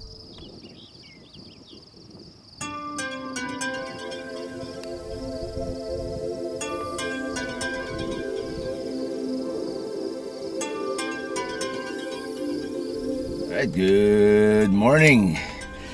So we're gonna go for a little hike. We're gonna go back to the national park, and someone recommended this hike called the Notch.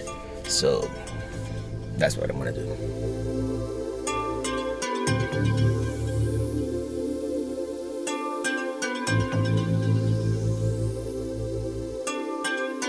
So I'm taking I-90 to the northeastern entrance to the Badlands.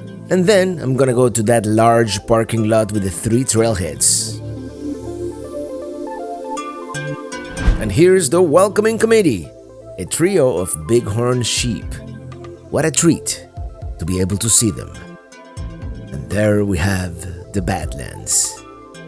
As I said, we're going to the large parking lot with the 3 trailheads, the Notch, which I'm definitely going to do, the Door, which is an easy walk on a boardwalk, although you can walk a little farther on an undeveloped trail. Then there's the Castle Trail, which that one I'm going to save for a future trip, when I'm hopefully better prepared and with more time. And there's another short walk called the Window that I think I'm going to do as well.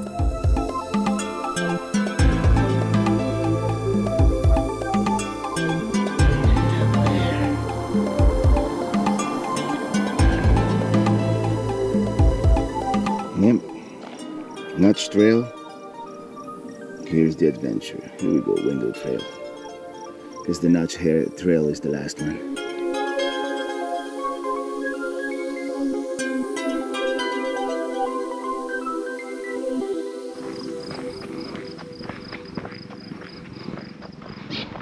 I guess we have to follow these white blazes. So that's what we'll do. And we'll beware of the rattlesnakes.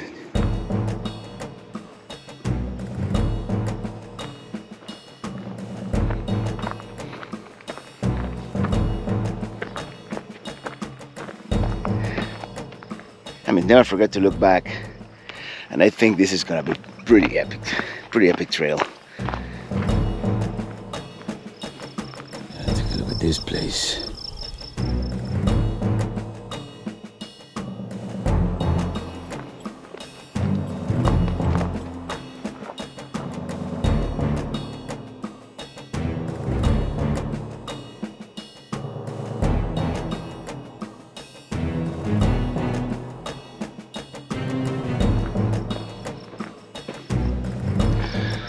So I guess this is the famous ladder. Okay.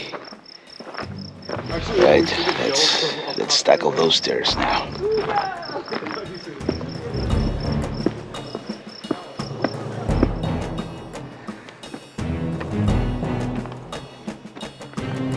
The beginning is not bad, but it gets steeper the higher you get.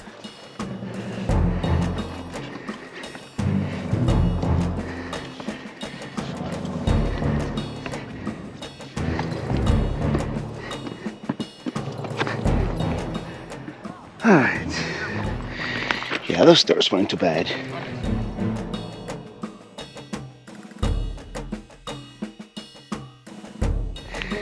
Yeah, not as solitary a trail as it looked at the beginning.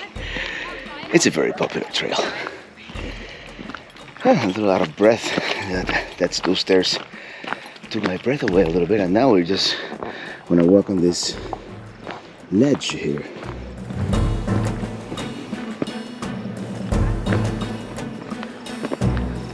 Yeah, no guardrails, that's for sure. Look at the view, looking back.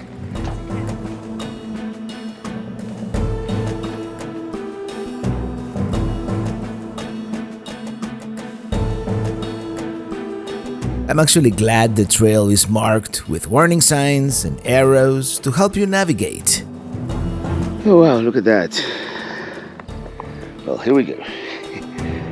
Actually, you can see all the way to the parking lot.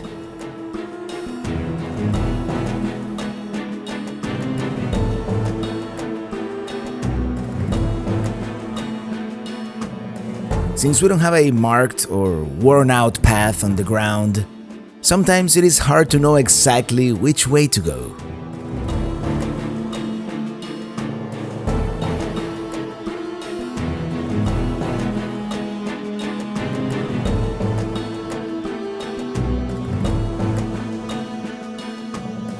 I'm so glad I brought my hiking shoes, let me tell you, because some of this is, and I'm not entirely sure I'm on the right trail right now. But I do see a marker right there.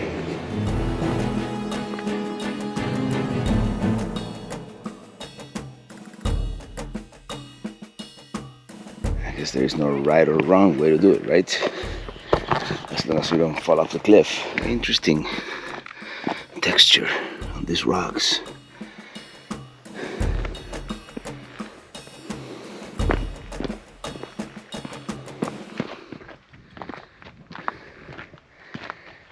Yeah, I think this is probably the end of the dangerous part, right? Famous last word. But yeah, the cliffs are back there. Now I think it's just to that overlook over there. By the way, we have perfectly blue skies today. Such a beautiful contrast with the bright rock. As I often say, never forget to look back usually.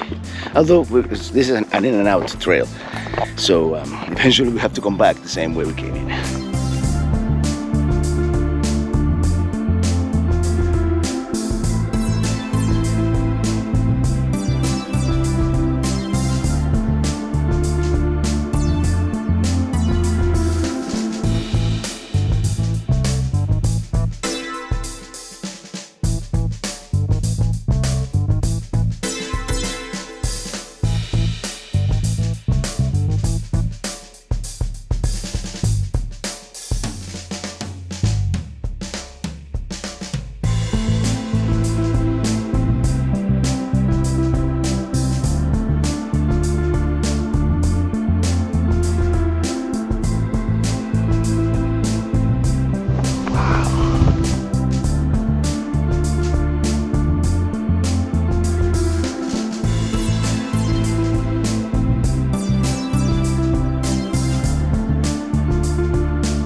Well, this one was definitely worth the effort for sure. I love trails like this, and you get a big reveal at the end.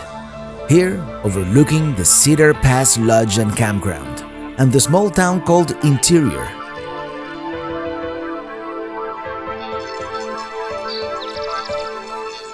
Well, this is one of those trails that I would say the effort to reward ratio is rather high. I mean, that reveal at the end of the trail is just worth the... Let's be honest, it wasn't that difficult. You have to scramble over a couple of rocks here and there, but it is not too bad. And that landscape back there, it's just unreal. Now let's get back.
here comes the moment of truth.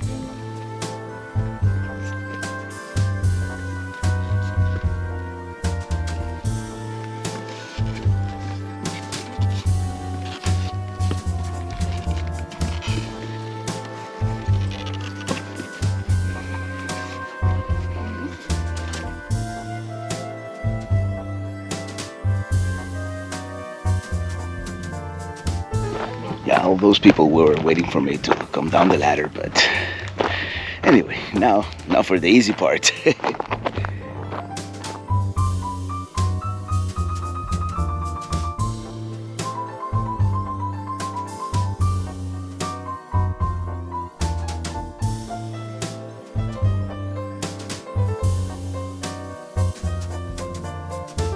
And that's it for the Notch Trail.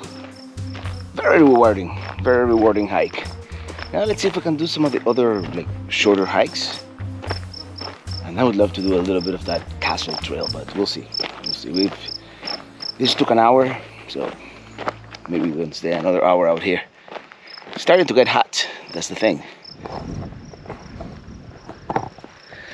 It is very convenient to have that Truma cooler in the car because I just went, grabbed a fresh bottle of, cold bottle of water, and now we're gonna do the window trail. This is a short one, only a third of a mile, and wheelchair accessible.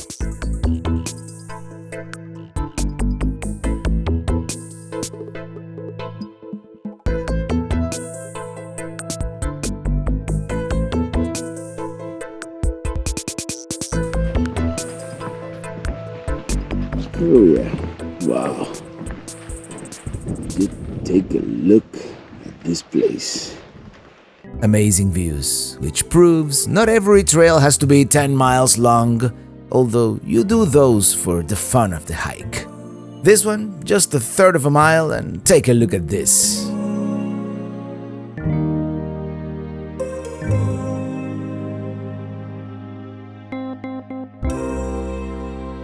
Oh, those must be the windows over there.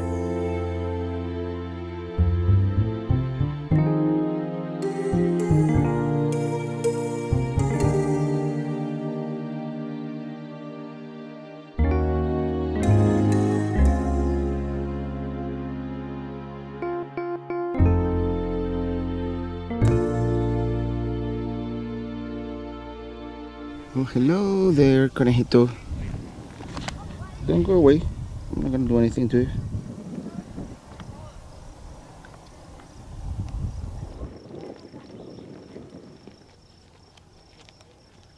That one kind of looks like someone or something. Well, let's do that door trail. We may or may not do a little bit of the castle trail. It's getting late, it's getting warm. Enter the door trail.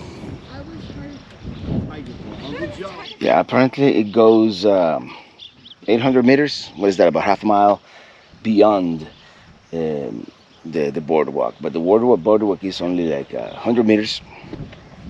So let's do the boardwalk and maybe a little bit of the hard part.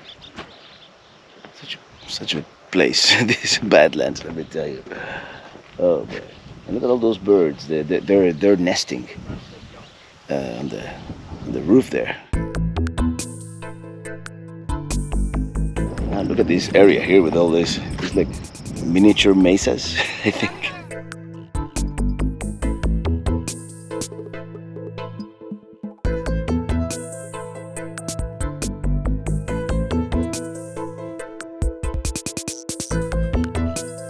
And this is the end of the boardwalk. Now let's do the rest.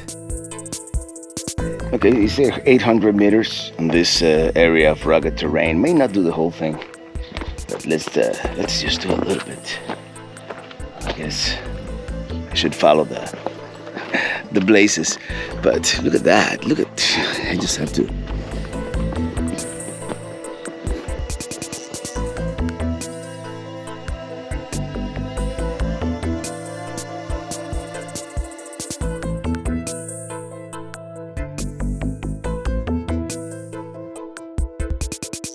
I'm not sure exactly if if this is part of the trail, but we'll go to this higher point and see. Yep. So I guess the trail went over there. So we went off trail a little bit. Well, it turns out I'm more than halfway on this trail, so might as well finish it. We just won't do the castle trail. It is like a mini Grand Canyon here.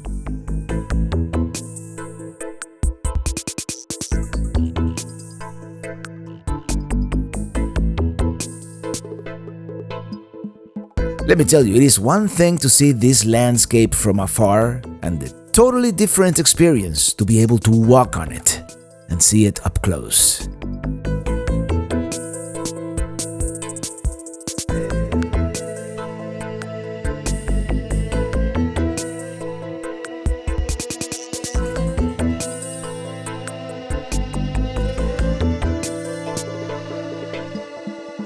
Here we are, the end of the trail. That was awesome. Now let's start getting back.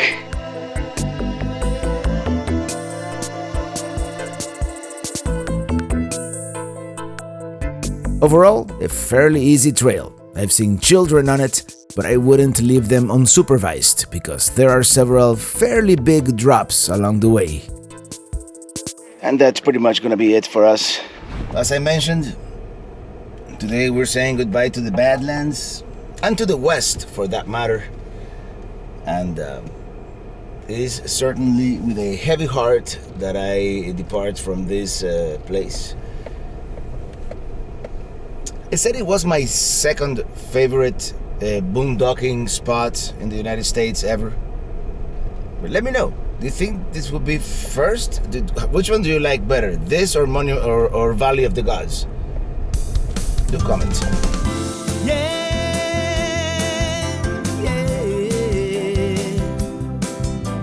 We begin the journey east, going back home to Florida. Although we are going to have a few stops along the way, and you're more than welcome to tag along. Some of the places we're visiting tomorrow, we've been there before, although the experience is always somewhat different, and some are going to be completely new, like Sioux Falls, for example. Driving to the east, going home. I have been away for too long. Driving to the east, going home. I have been away for too long. Let's stop and let the big fifth wheel pass.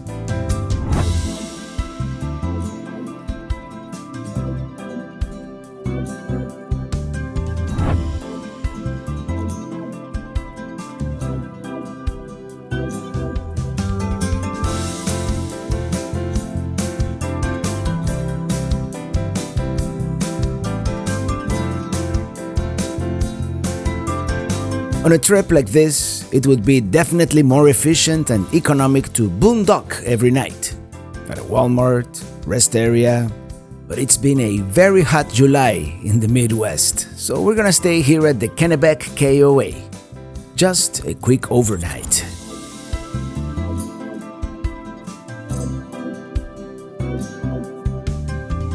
Our first stop today, we've been here before during the Lewis and Clark trip about a month ago. We're crossing the Missouri River and we're going to stop by the Dignity statue.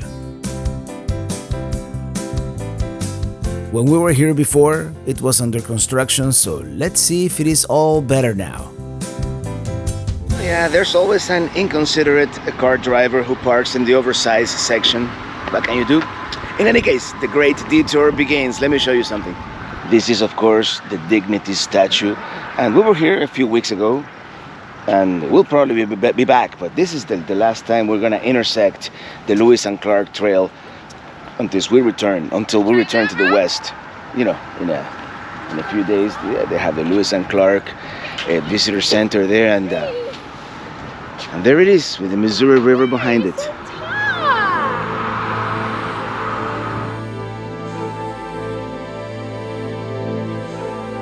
The last time we were here, we did the Visitor Center and the Acta Lakota Museum, so we're not gonna do any of that today.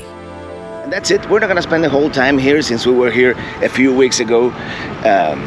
Now we continue back east towards another spot where we were a few weeks ago. We want to see if it has changed at all, you know.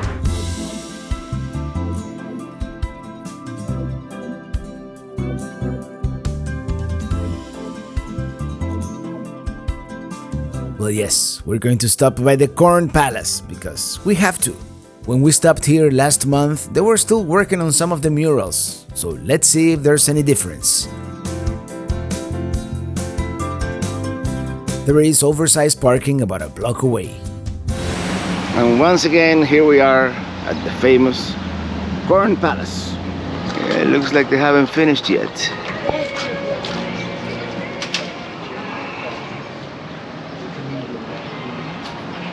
This was truly a source of pride and prestige for this bustling prairie town. The building is a basketball arena and they are playing videos on their scoreboard about the history of the Corn Palace. Originally built in 1892 as a way to prove to the world that South Dakota had a healthy agricultural climate. This is actually the third building built in 1921. While the arena is not in use, it is a gift shop. Did I mention it smells like corn in here? It is a pretty strong smell. Last time I was here, I forgot to come to the second floor, and there is a balcony.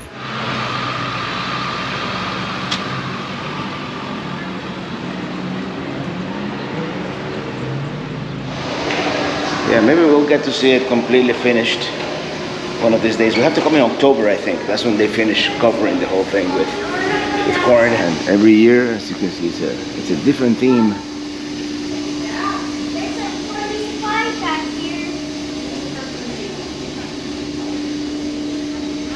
Like the 1903 look. Alright, let's continue. Sioux Falls is calling.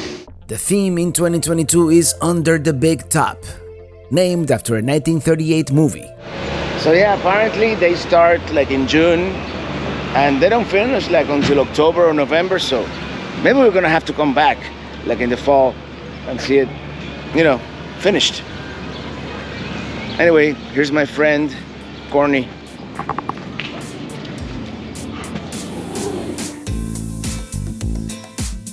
This is perhaps the flattest part of the Great Plains. Our next destination, Sioux Falls. Again, we're only going to spend one night here at the KOA, although today we do have a little bit of time to explore.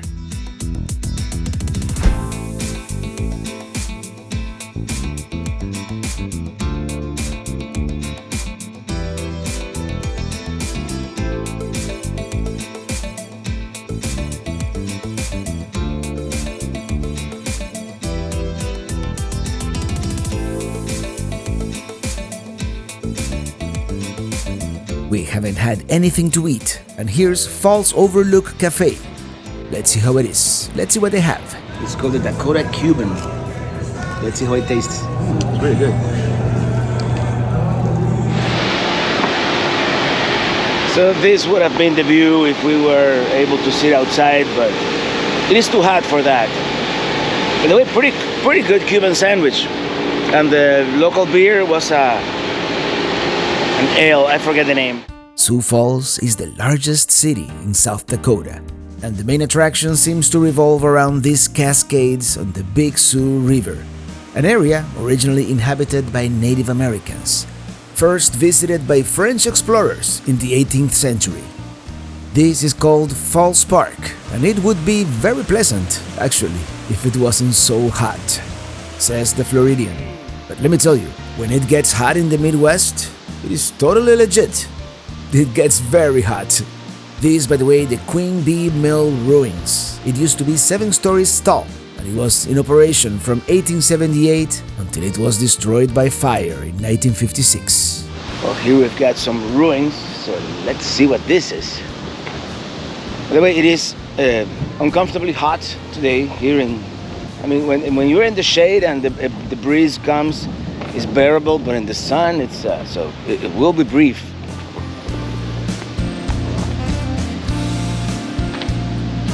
Check it out, how it used to look like right there.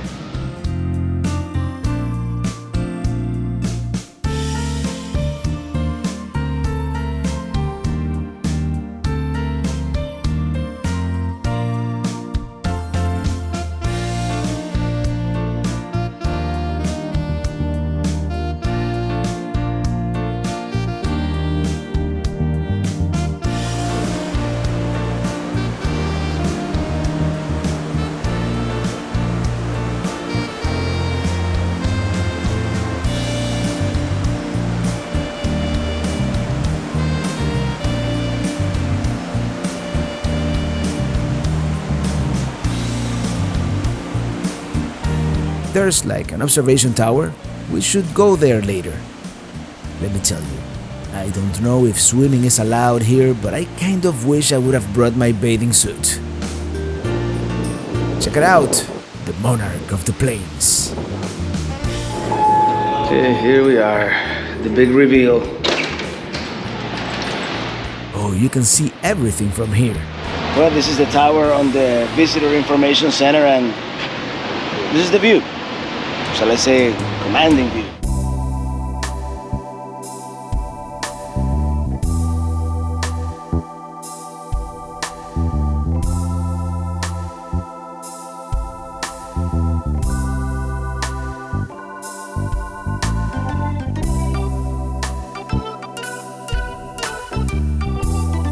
Now let's go for a stroll along the other bank of the river. See the cascades from the other side.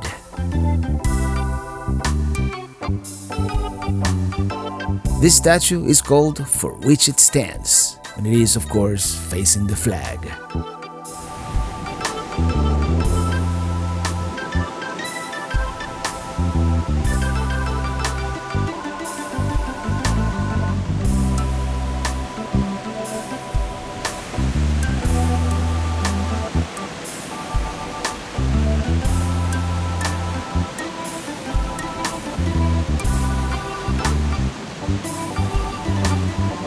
We're just taking in the views from some of the many spots overlooking the river.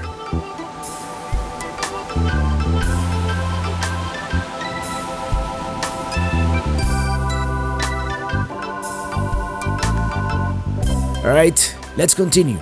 There is more to explore.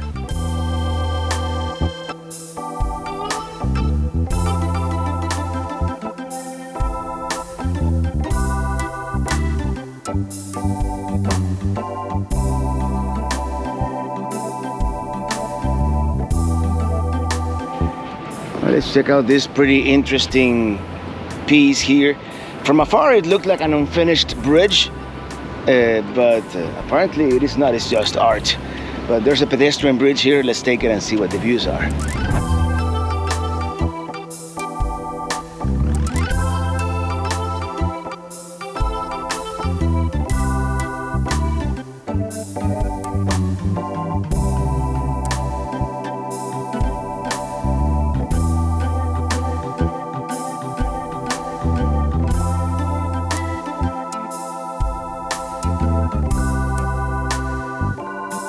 This area is called Sculpture Walk because of all the street art.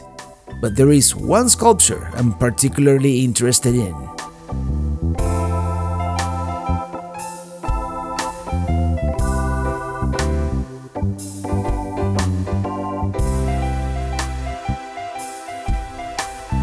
Okay, here we are. This is another point of interest here in Sioux Falls. This is Fowwick Park. Here we have a sundial, which is 4:26 p.m. daylight saving time. So yeah, it is kind of right. It will be 3 p.m. On astronomical time. But that's not the famous thing here. The famous here is that.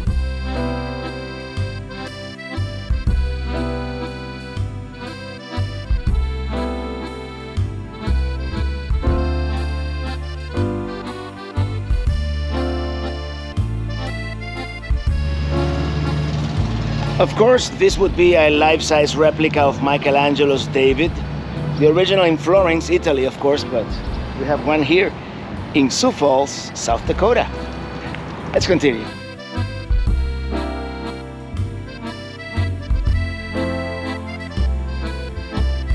And I'm sure there's a lot more to see in Sioux Falls, but that's all we're gonna do today.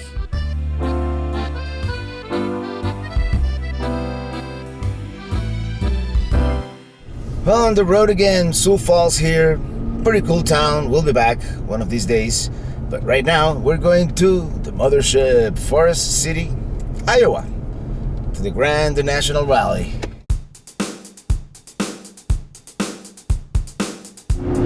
Welcome to Minnesota.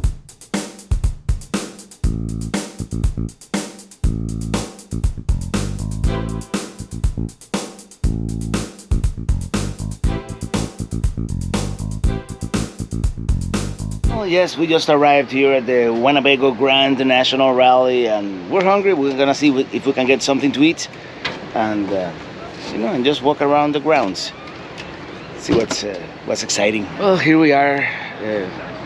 The rally hasn't really started yet, but this is like the main avenue. We have all the state flags, and we're gonna have the road party here in a couple of days, and we just had late lunch there at the two old chefs. Very, very good food truck. We had the pork tenderloin, because if you're in Iowa, that's what you have to have, right? So I'll be reporting daily here of our activities at the 2022 Winnebago Grand National Rally in Forest City, Iowa. Actually, I did another video in which I covered GNR, as we say for short. So here I'm just going to show you the highlights before we continue due east, or southeast rather. Commanding views of the Iowa prairie here. Like a sundae, like a cone, but it's got coleslaw on the top. We're having the loaded carnita nachos.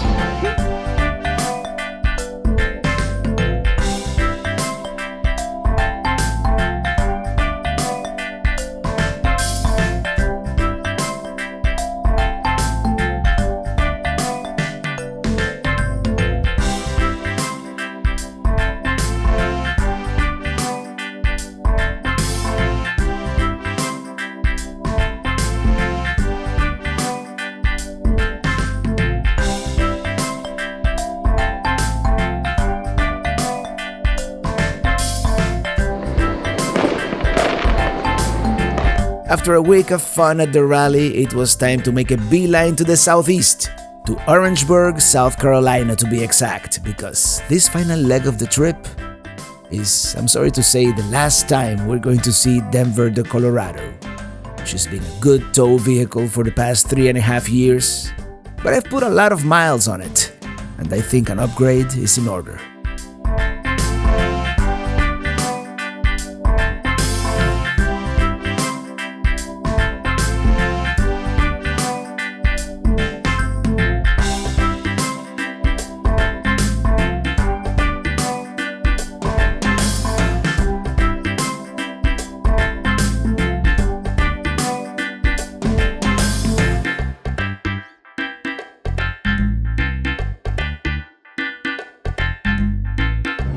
Welcome to Illinois. Oh, thank you. Keep left to continue on I-55 North.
Welcome to South Carolina. Oh, you're welcome. Well, it's been a couple of days, just go, go, go, go, as you've noticed. And before I unhitch here, we're in Santee, South Carolina.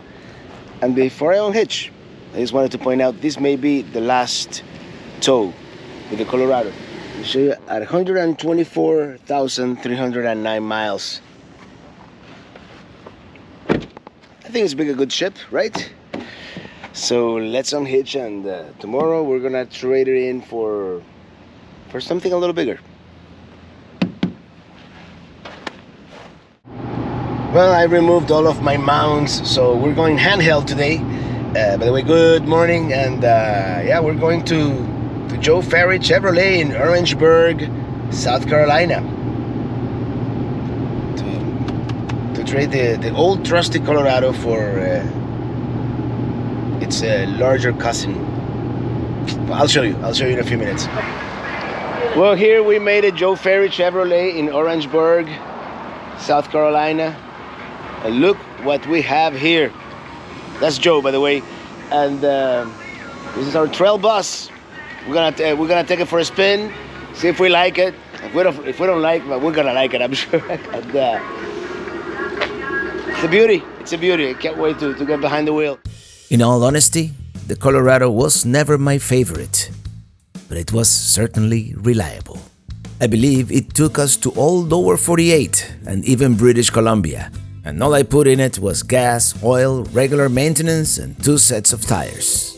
Now a new chapter begins, and I want to thank Joe Ferry, owner of Ferry Chevrolet in Orangeburg, South Carolina, for getting me exactly the vehicle I wanted.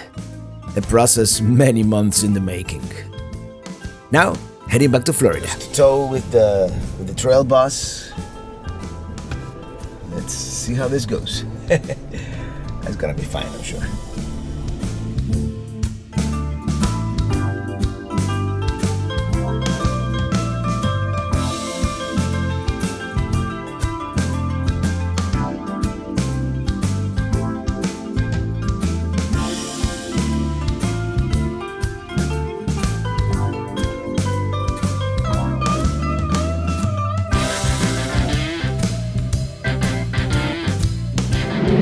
And we are back in Florida after almost 3 months on the road, and I just want to see if they still offer oranges in there. Oh, check it out. Greetings from Florida. We've got a nice dolphin. Welcome to Florida.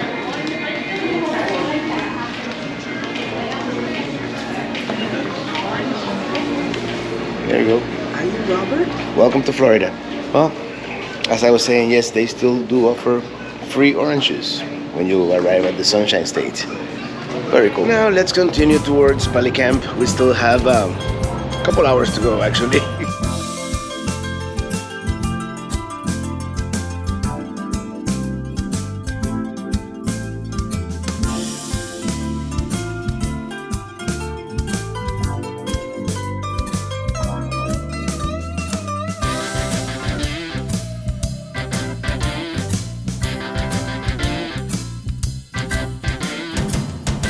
It is pretty overgrown, but not for long.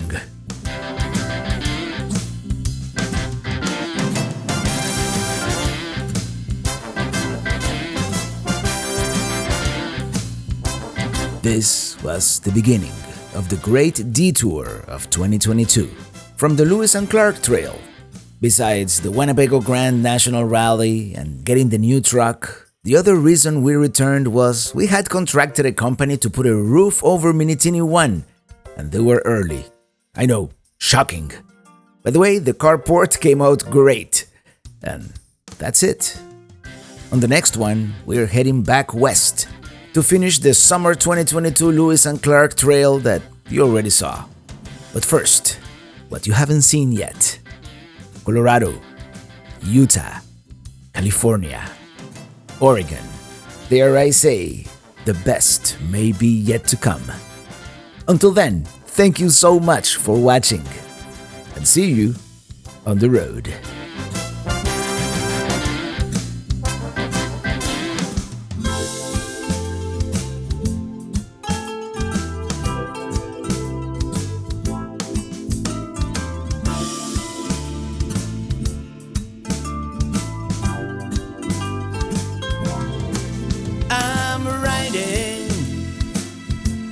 riding in my